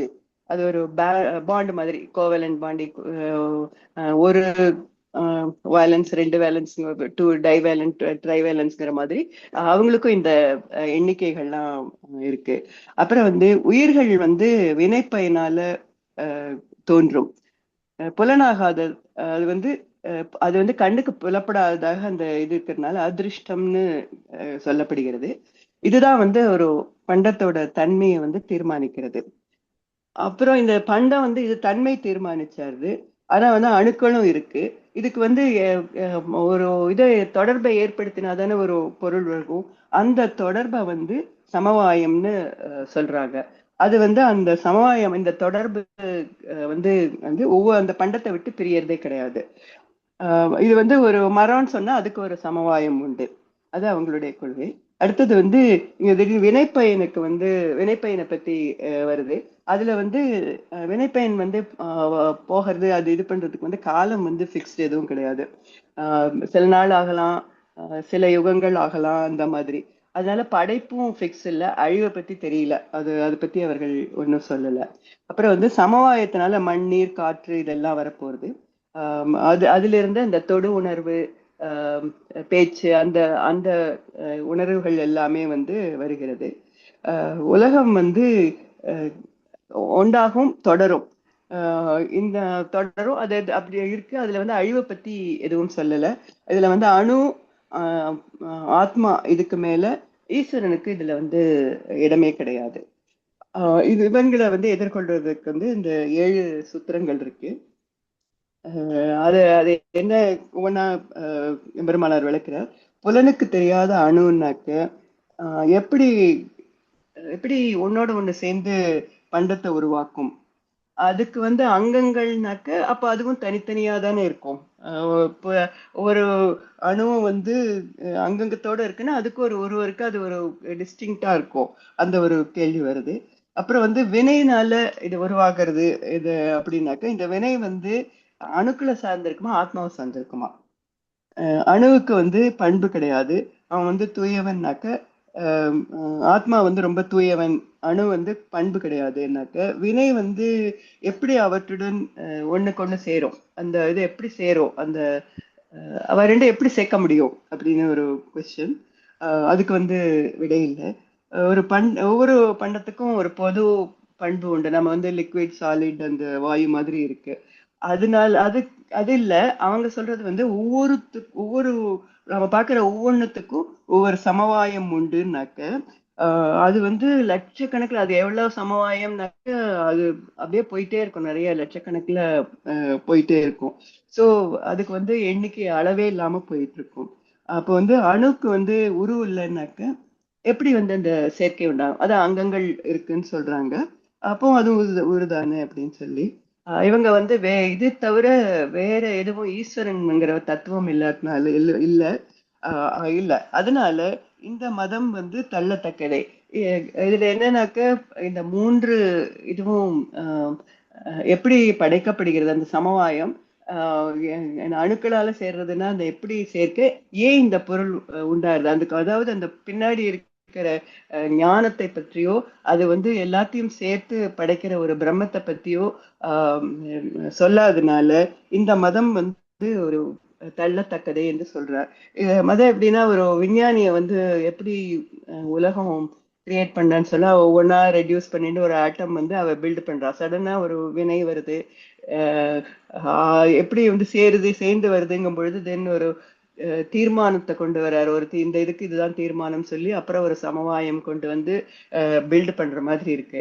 அதனால இந்த இது வந்து பிரளயம் இதெல்லாமே ஆன்சர், இந்த இதுக்கெல்லாம் பதில் சொல்லாதனால இந்த இந்த கொள்கையும் வந்து தள்ளத்தக்கதேன்னு எம்பெருமானார் சொல்கிறார். அடுத்த களம் வந்து 48 சமுதாயாதிகரணம், அதாவது அணுத்தொகுப்பு கொள்கை களம். இது வந்து வேதத்தை வந்து முழு இதுவா ஒப்புக்கொள்ளாத புத்த மதம் வந்து ஆராயப்படுகிறது. பௌத்தம் வந்து ராமானுஜர் காலத்துல 4 வகையா இருந்தது. வைபாஷிகர், சௌத்ராந்தகர், யோகசாரர், மாத்தியமிகர் அப்படின்னு இந்த 4 பேரு. இதுல முதல் 3 வந்து முதல் 2 பேர் ஒரு விதத்துல ஒத்து இருப்பாங்க.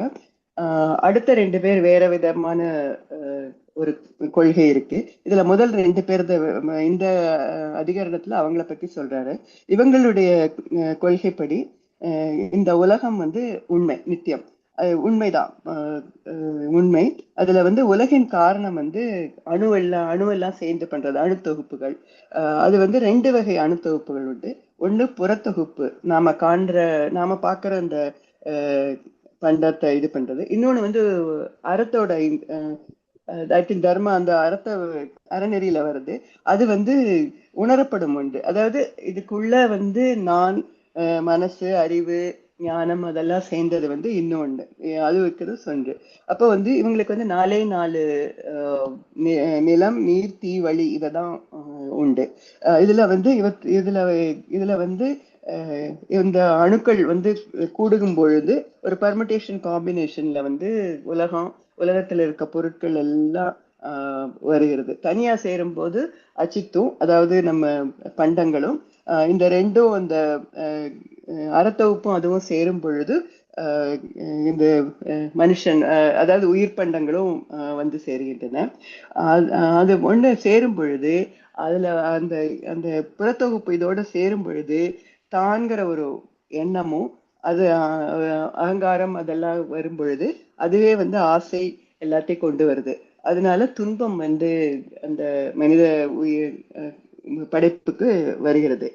ஆனா ஒரு உடல், இன்னொரு பாயிண்ட், இது வந்து இவங்களுக்கே உள்ள ஒரு தனித்துவம் என்னன்னா, ஒரு உடல், இதோட அறிவு, அதுக்கு காரணமான அணு, இந்த 3மே வந்து இந்த மாதிரி ஒன்ன படைச்சுன்னு இருக்குனாக்க அது வந்து கணந்தோறும் படைச்சு அழியது. கணிகம் ஒவ்வொரு கணந்தோறும் அது வந்து படைக்கிறது அழியது. இந்த 3மே படைச்சிட்டு 3மே போயிடும், மறுபடியும் 3மே வந்து சேர்ந்து இதை வந்து உருவாக்கி கொண்டே இருக்கு.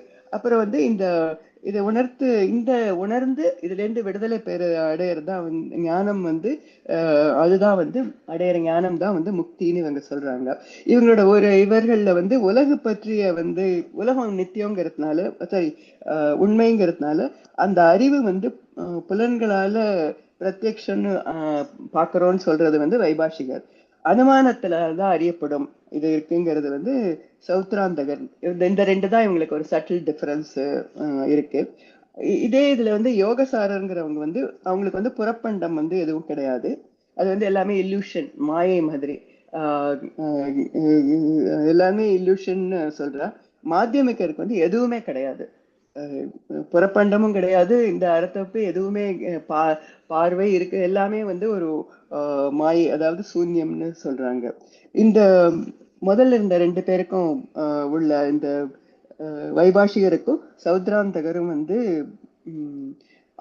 எல்லாருக்குமே அவ 2 பேருக்கும் ஆகாயம்ங்கிறது ஒரு தனி பூதமே கிடையாது. இந்த கான்செப்ட்ல 4 பூதங்களோட இன்மையே முன்பின்மை பின்பின்மை, அதாவது தீயோட முன்பின்மை, இதோட பின்பின்மை, நெருப்போட முன்பின்மை பின்பின்மை எல்லாமே வந்துட்டு போறதுனால அப்ப 4x4 16 வகை இன்மை இருக்கு. இந்த இன்மை தான் வந்து அவங்க ஆகாயம், அதாவது வெளின்னு சொல்றாங்க. எப்படின்னாக்க நம்ம வந்து குறிஞ்சி முல்லை மருதம் இல்லாத பாலைன்னு சொல்ற மாதிரி அது ஒரு இன்மைதான் வந்து ஆகாயம்னு இவங்க சொல்றாங்க. இதுக்கு வந்து முதல் 2 பேரோட இதுக்கு வந்து பிரம்மசூத்திரத்துல 10 சூத்திரங்கள்ல இந்த இந்த அதிகரணத்துல ஆராயப்படுகிறது. அணுக்கொள்கை அணுனால வருது, முதல்லயே சொல்லியாச்சு அது இல்லை, அது சரியில்லைன்னு. அப்புறம் வந்து கணந்தோறும் அழிந்து தோன்றது வந்து பாசிபிள் ஆகாது. அதை எப்படி தொடர்ந்து காண முடியும்னாக்க அதுக்கு அவங்க சொல்றாங்க அது அப்படி இல்லை, இது எவ்வளோ ஸ்பீடா போகுதுன்னாக்க அது வந்து நிலையா அதை பாக்குற மாதிரி இருக்கு அப்படின்னு மனதுல தோன்றது வந்து வெகு வேகமா தோன்றதுனால புலன்களால அளக்க முடியாதுன்னு, அதனால பண்டங்கள் வந்து இருப்பு போல தோன்றுகிறது அப்படின்னு. ஏதோ ஒரு டிஜிட்டல் டிரான்ஸ்மிஷன் 0101 வேகமா ஃப்ரீக்வன்சில போய் வரும்பொழுது அது நம்ம வந்து அனலாக் ஆனாலும் அது அப்படியே சில சமயம் ஸ்டாட்டிக்கா அந்த இது பிக்சரை டிவிலையோ அல்லது வந்து சினிமாலேயோ பாக்குற மாதிரி அப்படி அது மாதிரி ஒரு எக்ஸ்பிளனேஷன் கொடுக்குறாங்க. அப்புறம் வந்து இதுக்கு வந்து என்னன்னா, இப்ப வந்து கணந்தோறும் அது அழியறதுனாக்க முதல்ல அணுவால ஆரம்பிச்சது, அது உருவாச்சு, அதுக்கப்புறம் இன்மை ஆயிடுச்சு, மறுபடியும் அதேதான் வரும்னாக்க இன்மையில இருந்து எப்படி வர முடியும்? அப்ப அணுக்கொள்கையே வந்து இதுவாயிடுச்சு. இன்பிட்வீன் இருக்கிற இன்மையில வந்து எல்லா மறுபடியும் இன்மைதான் வந்து அடுத்தது சொல்றதுங்கிறது வந்து வெரி அப்சர்ட். அது வந்து கொள்ள முடியாது. அது வந்து அப்புறம் வந்து அது அப்படின்னாக்கா அது அப்படியே தான் வரணுமா? அப்ப ஃப்ரெஷ் அப்படியே தோன்றி அதே மாதிரிதான் வரலாம், ஒரே மாதிரி இருக்குன்னாக்க இப்போ ஒரு புது வீட்டை பாக்குறோம், அந்த வீட்டை பார்க்கும் பொழுது கொஞ்ச நாள் கழிச்சு அது பழசா இருக்கிற மாதிரி தெரியுது. இப்ப எல்லாமே கணந்தோறும் அப்பப்ப ஃப்ரெஷ்ஷா வந்துட்டே இருந்ததுன்னா எப்பவுமே நித்தியமா ஒரே மாதிரி நல்லாவே ஒரே மாதிரி இருந்திருக்கலாமே. ஆனா உலகம் வந்து அப்படி இருக்கிற மாதிரி தெரியல. ஏன் வந்து காலத்தால அது வந்து மாறுகிறது? அதுக்கு வந்து ஆன்சர் கிடையாது. அப்புறம் வந்து ஒரு பண்டம் இருக்கு, அது பண்டம், அதை பற்றி அணு அறிபவர் எல்லாம் அறிந்து அதே மாதிரி வரணுங்கிறதும் கிடையாது இல்லையா? அது ஒரே ஒரு கடுகு இது வந்து வந்துன்னா கடுகு வரணும், வேற ஏதாவது வரலாம் இல்லையா? அது வந்து ஏன் இப்படியே அதே மாதிரிதான் வரணும்னு அது வந்து எல்லாரும் அதை பாக்குறவங்க எல்லாரும் அதே மாதிரி எப்படி காண முடியும்னு சொல்றாங்க. அப்புறம் வந்து காரணமே இல்லாம காரியம்னாக்க எப்ப பார்த்தாலும் பண்டம் உருவாகிட்டே இருக்கும். அதுக்கு வந்து பிகாஸ் யார் பண்றான்னு தெரியாது, அது பாட்டுக்கு ஏதோ சேருது, ஒன்னா வருது, எல்லாம் வருதுன்னாக்க எப்பொழுதும் எல்லாம் உருவாகி கொண்டே இருக்கும். அதுக்கு வந்து அழிவு அதெல்லாம் பத்தி பிரளயம் அதுக்கெல்லாம் வந்து பத்தி கவலையே கிடையாது. ஸோ அது மாதிரி இல்லை உலகம், அப்படியெல்லாம் இல்லை. அப்புறம் வந்து ரொம்ப முக்கியமான ஒண்ணு வந்து பண்டத்தை பற்றிய ஒரு அந்த புரிதல் இருக்கு இல்லையா? புலன்கள் உணர்த்துற ஒரு ஞாபக சக்தினாலதான் அதை உணர்றோம். இப்ப வந்து இது என்னோட லேப்டாப்னு நான் சொல்லும் பொழுது எனக்கு எங்கேயாவது பார்த்தா கூட இது வேற யாரோ எங்கேயோ வச்சிருந்தா கூட இது என்னோட லேப்டாப்னு சொல்ற மாதிரி என்னால ஐடென்டிஃபை பண்ண முடியும். ஏன்னா முதல்லயே அதை பற்றி ஒரு அறிவு, அது ஒரு மனப்பதிவு, ஒரு நினைவு வந்து எனக்கு இருக்கு. அதே மாதிரி பழைய நண்பர்களை, அது ஆச்சாரியன் சொன்ன மாதிரி ஒரு பழைய நண்பரை ரொம்ப வருஷம் கழிச்சு பார்த்தா கூட மனசுல இருந்த பதிவு வந்து இவர் எங்கேயோ பார்த்திருக்கோம்னு சொல்லி அந்த ஒரு தூண்டுதல் வருது இல்லையா? அதுக்கு வந்து முன்ன ஒரு பதிவு வேண்டும். ஒரு இது வந்து எல்லாமே கணத்துல அழிஞ்சு வந்தா எங்கேருந்து யாரு எங்க பதிவு செய்ய முடியும்? எந்த நினைவு வரும்? அது எப்படி எல்லாரும் இந்த மாதிரி ஒரு இதுல வந்து உலகத்துல நினைவுகளோடையும் இதோடையும் நாம இருக்கோம்? இதுக்கு வந்து விடை கிடையாது. அதனால கணத்துல அழிவுங்கிறது வந்து ரியலி அப்சர்ட், அது வந்து தள்ளப்படுகிறது. அப்புறம் ஆகாயம் இன்மைங்கிறது வந்து சரியில்லை. ஏதோ இதோட இன்மை அதோட இன்மை அதுக்கு நடுவுல ஒரு இன்மை அந்த மாதிரி இருக்காது. ஏன்னா வந்து அது பிரத்யக்ஷம், அது பஞ்சபூதம், எங்கேயும் நாம பாக்குறோம். அதனால அந்த பாயிண்ட்டும் தள்ளப்படுகிறது. இன்மையிலிருந்து புதுசு பிறக்குதுனாக்க ரொம்ப இம்பார்ட்டன்ட். இவங்க வீடு பேரு அதை பத்தி எல்லாம் முக்தி எல்லாம் சொல்றாங்களே, நிர்வாணம்னு சொல்ற புதுசா இன்மையிலிருந்து பிறக்குதுனாக்க வீடு பேர் அடையிறதுங்கிறது எங்க? அது எதுக்கு முயற்சி பண்ணணும்? எல்லாம் புதுசு பண்ணி அதுவே வந்து தானே அது கூட்டின்னு போயிடுமே. இல்லைன்னா அதுக்கு எதுக்கு அவசியம்? அது அவசியமே இல்லை, தானே வரும் இல்லையா? எதுக்கு டீச்சர், அதுக்கு ஒரு குரு, அதுக்கு ஒரு மொனாஸ்ட்ரி எல்லாம் வச்சு எதுக்காக? அதெல்லாம் அவசியமே இல்லை. அதனால இதுக்கு விடை கொடுக்காதனால இந்த மதம் வந்து தள்ளப்படுகிறது. அதாவது இந்த அணுவாதம் கணத்துல அழியிறது, அதை வந்து அனுமானத்தால உணர்ந்து இந்த ஆகாயமின்மை இதெல்லாம் வந்து ஏற்றுக்கொள்ளத்தக்கதால இந்த இந்த வாதம் வந்து இந்த மதம் வந்து தள்ளப்படுகிறது. அடுத்தது 49வது வந்து களம் வந்து உபலப்தியாதி கரணம், பொருந்தாமை களம். இது வந்து யோகசாரர்களுடைய மதம் மறுக்கப்படுகிறது. அதாவது முன்னாடியே சொன்ன மாதிரி அவங்களுக்கு புறப்பண்டம்ங்கிறது கிடையாது. அவ அவ வந்து இருப்பது மாதிரி தெரியறது வந்து ஒரு மனமயக்கத்தால வருவது அப்படின்னு அவங்க சொல்றாங்க. இந்த மனமயக்கம் வந்து எப்படி எல்லாம் தொடர்ந்து வருதுனாக்க ஒரு பழக்கத்தினால வருது. ஒரு இது இது வந்து கடுகு, இது பெருங்காயம் போது அது அப்படியே ஒரு ஒரு பழக்கத்தினால அதிலேயே தொடர்ந்து இருக்கிறதுனால அது அப்படியே நிலைச்சு அதையே திருப்பி திருப்பி வருது. அதுக்கு இன்னொன்னு அவங்க சொல்றது எப்படின்னாக்க கனவுல காண்ற போது எப்படியோ அதே மாதிரி கனவுல இருக்கிற பொருள் வந்து நனவுல இருக்கிறது இல்ல. அது மாதிரி இது ஏதோ ஒரு பழக்கத்தினால இது இதுன்னு சொல்றோம், அதையே திருப்பி பார்க்கிறோம். ஆனா அது உண்மை இல்லை. நாம உண்மையாக வந்து அது அங்க இல்ல, கனவுல காண்ற மாதிரின்னு சொல்ற. இது வந்து ரொம்ப க்ளோஸ் டு அத்வைத்திகளும் இதே மாதிரி தான் சொல்றாங்க. புறப்பண்டம் அவங்களுக்கும் புறப்பண்டம் இல்லை, அதாவது பிரம்மம் உண்டு, அதனுடைய பொருள் இந்த நம்ம பார்க்கிற காரியங்கள் இதெல்லாம் வந்து உலகம் இல்லைன்னு சொல்றாங்க. அது அந்த இல்லூஷன்னு சொல்றா. ஸோ இவங்க ரெண்டு பேரும் ஒரு க்ளோஸ் இது மாதிரி இருக்கு. இவர்களுடைய இதை வந்து பொருந்தாமையை வந்து ஒரு 3 சூத்திரங்களால சொல்லப்படுகிறது. அதை வந்து எம்பெருமானார் வந்து விவரிக்கிறார். அறிவுங்கிறது ஒரு பிரத்யட்சமான நம்ம பிரத்யட்சமா பார்த்ததுனால ஏற்படுற ஒரு மனப்பதிவு தான். பண்டம், அதை பார்க்கிறவன், அறிகிறவன், அந்த அறிவு எல்லாம் வந்து சேர்ந்து இருக்கும். அப்பதான் வந்து அதுல அந்த அதை பத்திய ஒரு ஒரு நினைவு, ஒரு நினைவு கூறல் அதெல்லாம் வரும். இல்லாத ஒண்ணை பத்தி எப்படி அறிவு ஏற்படும்? அதனால இது இது வந்து லாஜிக்கே இல்லை. அதாவது என்னோட கற்பனையில ஒரு பண்டம் உள்ளது. இப்ப வந்து நான் பேப்பர்னு சொன்னாக்க அதே மாதிரி எல்லாரும் அது எப்படி பேப்பர்னு உணர்ந்து அதே மாதிரி சொல்றாங்க. அதே மாதிரி ஒரே மாதிரி கற்பனை அக்ராஸ் த இது நிறைய பேருக்கு வந்து வரும்னாக்க அப்போ அது வந்து அது தனித்த ஒண்ணு. அது வந்து கற்பனை கிடையாது, அது இருக்கு, அதுக்கு அது வந்து தனித்த ஒண்ணுன்னு அர்த்தம். அந்த இதுலயே இது அடிபட்டு போகிறது.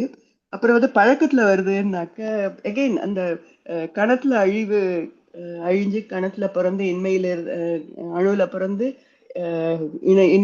இன்மைக்கு வந்து மறுபடியும் இன்மையில இருந்து எல்லாம் வந்துட்டே இருக்குன்னாக்க அது வந்து எப்படி இந்த நினைவு மட்டும் எப்படி தொடர்ந்து வரும், அது எப்படி பழக்கமா ஆக முடியும் அப்படின்னு கேட்கும் பொழுது அதுக்கும் வந்து பதில் இல்லை. அப்ப இது ரொம்ப முக்கியமானது வந்து கனவுங்கிறது இவங்க சொல்ற இந்த இதை வந்து நம்ம ஏற்றுக்கவே முடியாது. ஏன்னா கனவு வந்து ஒவ்வொருத்தருக்கும் ஒரு தனித்த ஒரு அனுபவம், அவங்களோட வினை, அவங்களோட எக்ஸ்பீரியன்ஸ் இதுல வந்து இவற்றால வரும். அது வந்து ஆழ்ந்த உறக்கத்துல வந்து நம்ம இது வந்து பகவானோட பரமாத்மாவோட அருள், அவரோட இச்சை, அவனாலதான் வருது. முன்னமே அந்த முதல் இதுலயே சொன்ன மாதிரி, முதல் அத்தியாயத்திலேயே சொன்ன மாதிரி அவ இந்த மாதிரி ஒரு ஆழ்ந்த உறக்கத்துல வந்து நம்ம வந்து பகவான் வந்து பரமாத்மா வந்து நம்மளை அணைத்து கொண்டு, ஜீவனை அணைத்து கொண்டு இருக்கிறார்னு ஒரு ஒரு உண்மை இருக்கு. அந்த தருணத்துலதான் இந்த மாதிரி கனவு வருது. அதனால இது பரமாத்மா தான் அதுக்கு காரணம். ஆனா இது வந்து ரொம்ப தனித்து இருக்கு. நனவுல வரும் நான் வந்து கனவு முடிஞ்ச உடனே நனவுல இருக்கிற பண்டத்தை வந்து எப்படியோ அனுபவிக்கிறோம். அதனால இதெல்லாமே கனவுன்னு நம்ம சொல்ல முடியாது. எல்லாருமே சேர்ந்துதான் சினிமா பாக்குறோம். அதனால அனுபவம் வந்து ஒன்னாதான் இருக்கு, எல்லாருமே சேர்ந்து பாக்குறோம், அது வந்து பிரத்யட்சமா தான் இருக்கு. அதனால இந்த கனவு விவாதம் வந்து கொள்ள முடியாது. ஏன்னா அது வந்து தனித்தது, அவனுடைய வினைப்பையினால பரமாத்மாவால கொடுக்கப்பட்டது. அதனால இந்த காரணங்களால இவர்களுடைய வாதமும் இவர்களுடைய கொள்கையும் தள்ளத்தக்கதுன்னு சொல்றாரு. அதாவது உலகம் உண்மை, உணர்வுகள் உண்மை, படைத்தெல்லாம் நிகழ்ந்திருக்கு, பரமாத்மா படைச்சு அதுக்கு உள்ள வந்து அவனே ஆழ்ந்து உள்ளுரைபவனாக இருக்கிறான் அப்படின்னு அது சொல்றது. அதை வந்து நிரூபிக்கப்படுகிறது. அடுத்த பாதம் வந்து சர்வதா அனுபத்தியதி கரணம். எந்நிலையிலும் பொருந்த அனுபபத்தி அதிகரணம். அனுபவத்திய அனுபவத்தி அதிகரணம் அதிகரணம். அனுபவத்தி அதிகரணம் எந்நிலையிலும் பொருந்தாக்களம். இது வந்து 4வது வகை பௌத்தர்களோடது. மாத்தியமிகர் அந்த கருத்துக்கு மறுப்பு. எல்லாமே சூன்யம், புறப்பண்டமும் கிடையாது, அதோட பற்றிய அறிவும் கிடையாது, அறிபவனோ நினைவோ எல்லாமே இன்மை, எல்லாமே சூன்யம். இத வந்து உணர்றதுதான் முக்தி அப்படின்னு சொல்றாங்க. ஆனா வந்து அது மட்டும் இல்ல, இவங்களுக்கு வந்து பிரம்மங்கிறதே ஒண்ணு கிடையாது, இதை உணர்றதுதான் முக்தி அப்படின்னு சொல்றாங்க.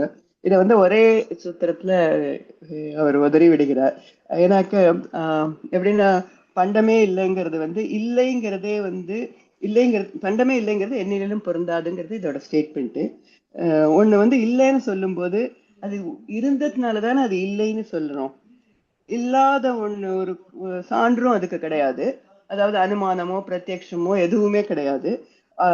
இல்லாத ஒரு சான்றால இல்லாத ஒண்ண வந்து இல்லைன்னு எப்படி சொல்ல முடியும்? அதனால யாவையும் உள்ளதே, அந்த ஃபுல் ஸ்டேட்மெண்டே ராங்கும். இல்லை இல்லைங்கிறது பொய்யாகும் பொழுது அங்க இருப்பது உண்மையே. இது வந்து இந்த லாஜிக் கேட்ல வந்து எக்ஸ்க்ளூசிவ் ஆர்னு ஒண்ணு சொல்லுவாங்க. இல்ல இல்லைன்னா அது கடைசியில் இதுவாகி இன்வெர்ட் ஆகி இருக்கு அப்படின்னு வரும். 0 1 0 0 இது பண்ணி இன்வெர்ட் ஆகி. ஒரு நிமிஷம், கடவுள் இல்லைன்னு சொன்னான், நீ ஏதோ இல்லைன்னு சொல்றியா, அது என்னது? அது கடவுள், அது எப்படி இருக்கும்னா அது சொல்லிதானே ஆகணும். சொன்னாலும் இல்லைங்க முடியும், சொல்ல முடியாது, இல்லைன்னு சொல்ல முடியும். இல்லைங்கிறது இல்லைன்னாக்க உண்மைன்னு ஆயிடுறது. அந்த மாதிரி அவனுடைய எல்லாம் இல்லை இல்லைன்னு சொல்றதுனாக்க எதுவும் இல்லை. இப்ப நீ சொல்றியா அது உண்மையா பொய்யா? அப்ப அதுவும் இல்லைதானே ஆயிடணும். ஆக மொத்தம் இப்ப நீ சொல்றது உண்மை எடுத்துனாக்க அது இருக்குன்னு அர்த்தம். ஆக நீ சொல்ற சர்வம் சூன்யம் அப்படிங்கிறது ஒத்துக்கொள்ள முடியாது அப்படிங்கிறார்.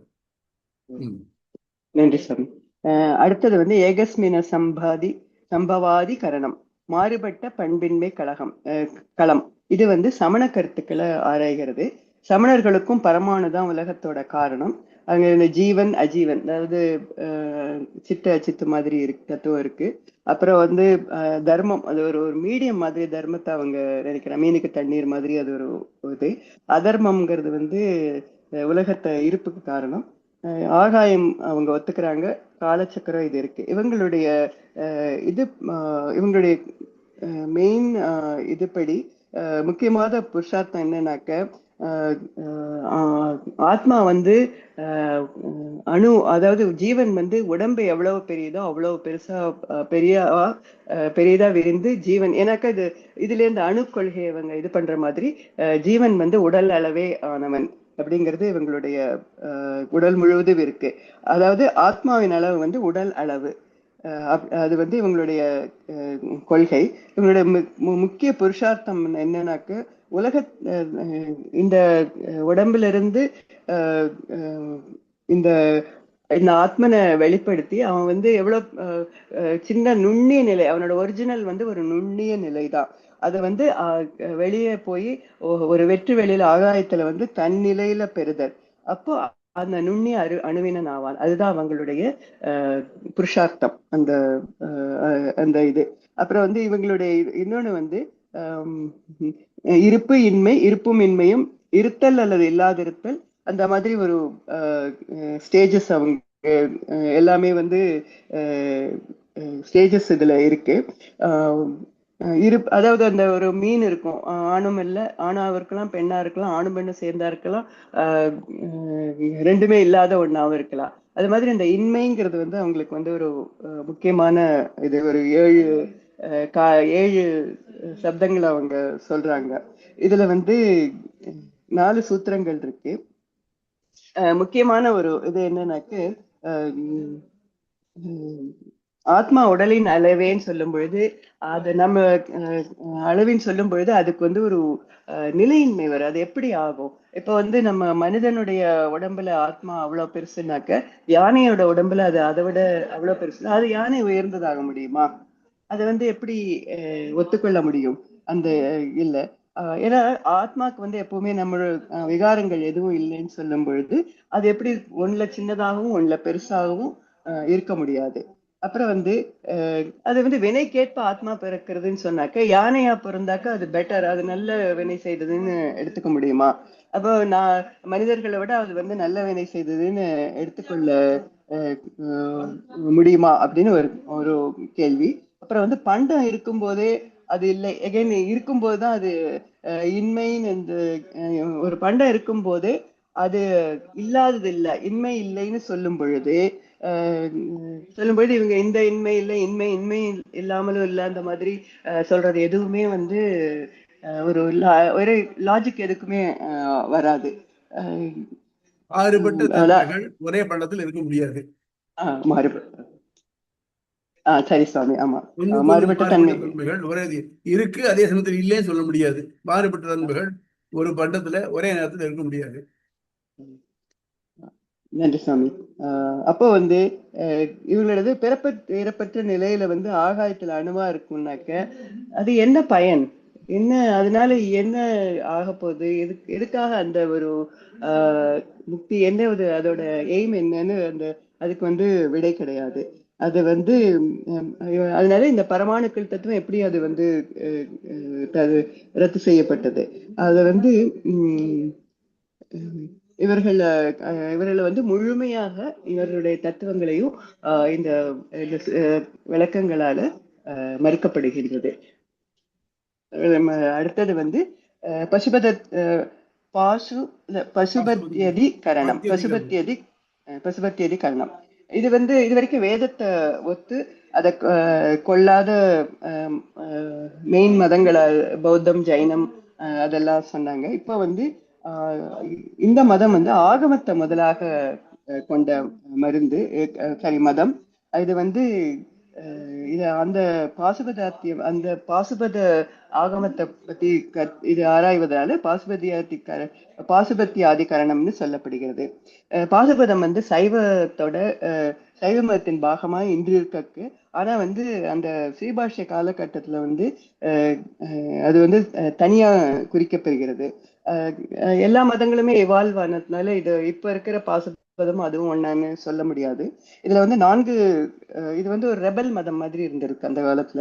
இதுல வந்து 4 பிரிவினர். ஒண்ணு பாசுபதத்தினர், காபாலிகள், காளாமுகர்கள், அப்புறம் அந்த நாளே சைவர்கள். இவங்க எல்லாத்துலயும் ஒரு இதுனாக்க சிவனை வந்து ஏற்றுக்கொள்கிறாங்க.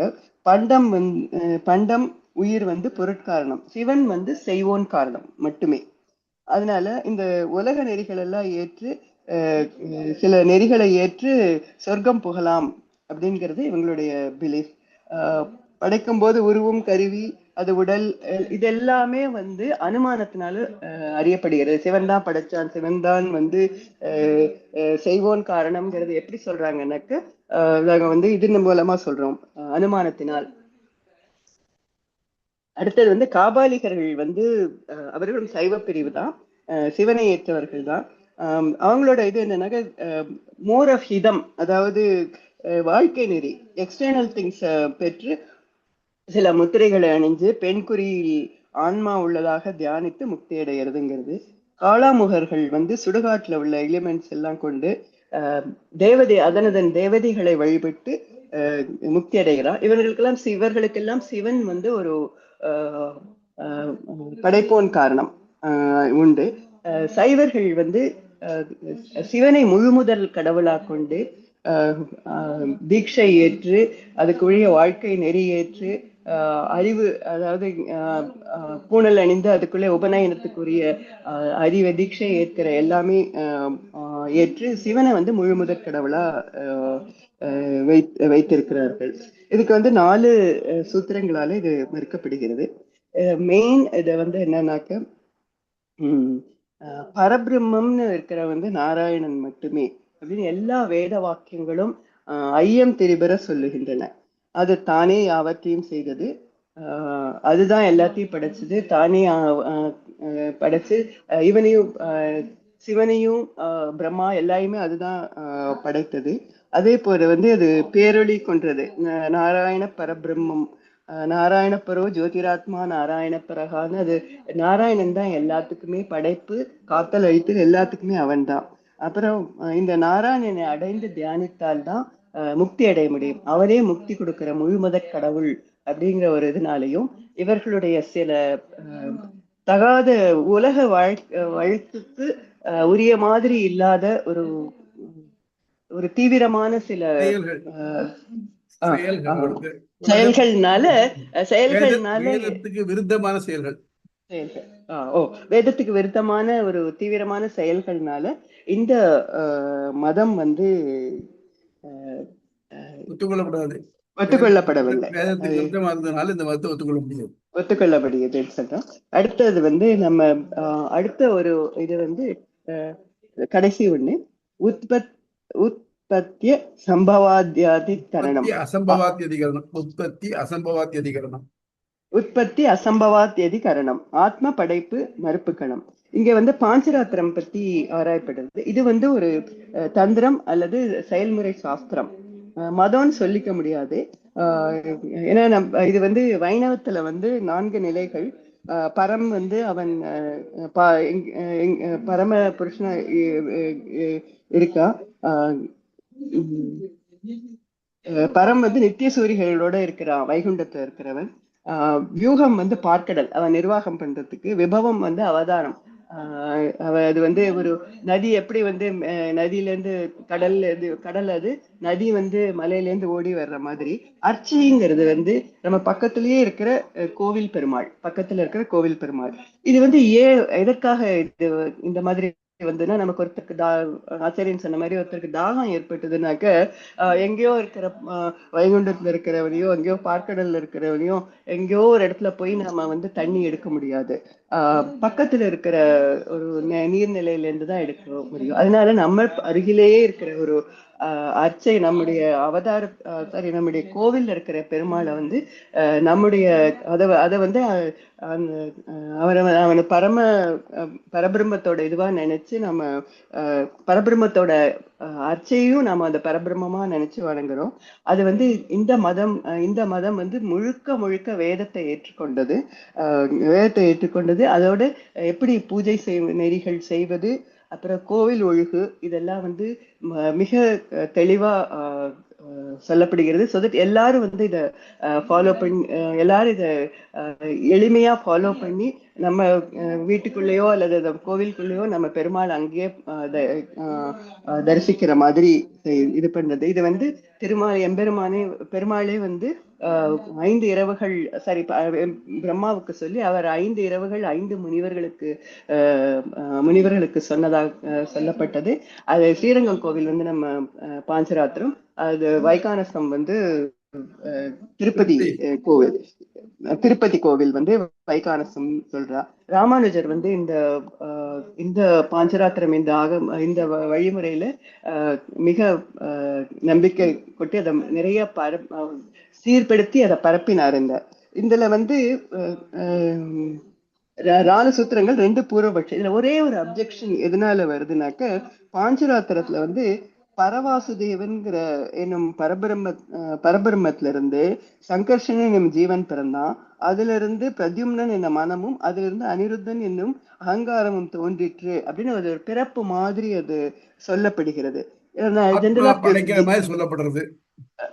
படைக்கிற மாதிரி சொல்லப்படுது. ஜீவன் வந்து பிறப்பற்றது, அது வந்து படைக்கப்படவில்லை, அலாதியானது. அதனால இது வந்து வேதத்துக்கு மறுப்பா சொல்லப்பட்டது அப்படின்னு சொல்லப்படுகிறது.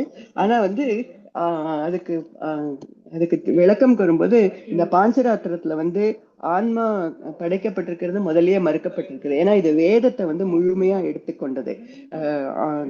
ஆன்மாவின் பிரம்மத்தோட ஆன்மாக்குள்ள இருக்கிறது பிரம்மத்தோட நிலைப்பாடு, அது அர்ச்சையிலும் இருக்குன்னு சொல்லப்பட்டது. இது வந்து ஜீவன்கள் வந்து உருவாக்கப்படல, அது எல்லாமே சங்கர்ஷன், பிரத்யும்னன், அனிருத்தன் என்பது வந்து பிரம்மத்தோட ஒரு நிலை மாறுபாடு.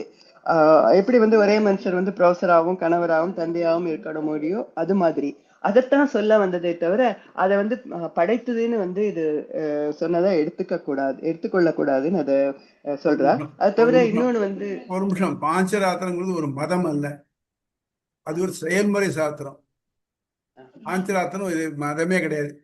சைவம்னு ஒரு மதம் இருக்கு, ஆனா பாஞ்சராத்திரம் மதம் கிடையாது. அது வந்து இறைவனை வழிபடுறதுக்காக நமக்கு ஒரு சிம்பிள் மெத்தட்ஸ் சொல்லக்கூடிய ஒரு சாஸ்திரம் தான் வழியே, அது மதம் இல்லை. யாரெல்லாம் உருவ வழிபாடு பண்றாலோ அவளும் சொல்ல போனா பாஞ்சராத்திரிகள் தான். விக்கிரங்களை வச்சு வழிபடுறா இல்லையா, அவள் பாஞ்சராத்திரிகள் தான். இது ஒரு தந்திரம் பாக. தந்திரம். அதனால இந்த ஒரு இதை வந்து அந்த அந்த வார்த்தை அது ஒரு இதை வச்சு சொல்ல முடியாது. ஏன்னா இந்த புல் பாஞ்சராத்திரம் வந்து வேதத்தோட அடிப்படை இருக்கிறதுனால இது வந்து மாறுபடலை. வேதத்தை ஒட்டி, ஆமா, வேதத்தை வந்து மாறுபடவில்லைங்கிறதுனால இந்த பாஞ்சராத்திரம் வந்து கொள்ளத்தக்கது.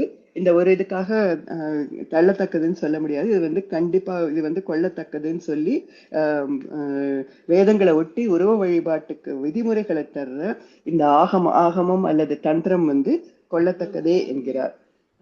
அதாவது இது வரைக்கும் அந்த அப்ரெண்டிஸ் அந்த இதுல வரும், யூ ஆர் ஃபயர்டு. இதுல வந்து கடைசியில யூ ஆர் ஹயர்டுன்னு வரும்.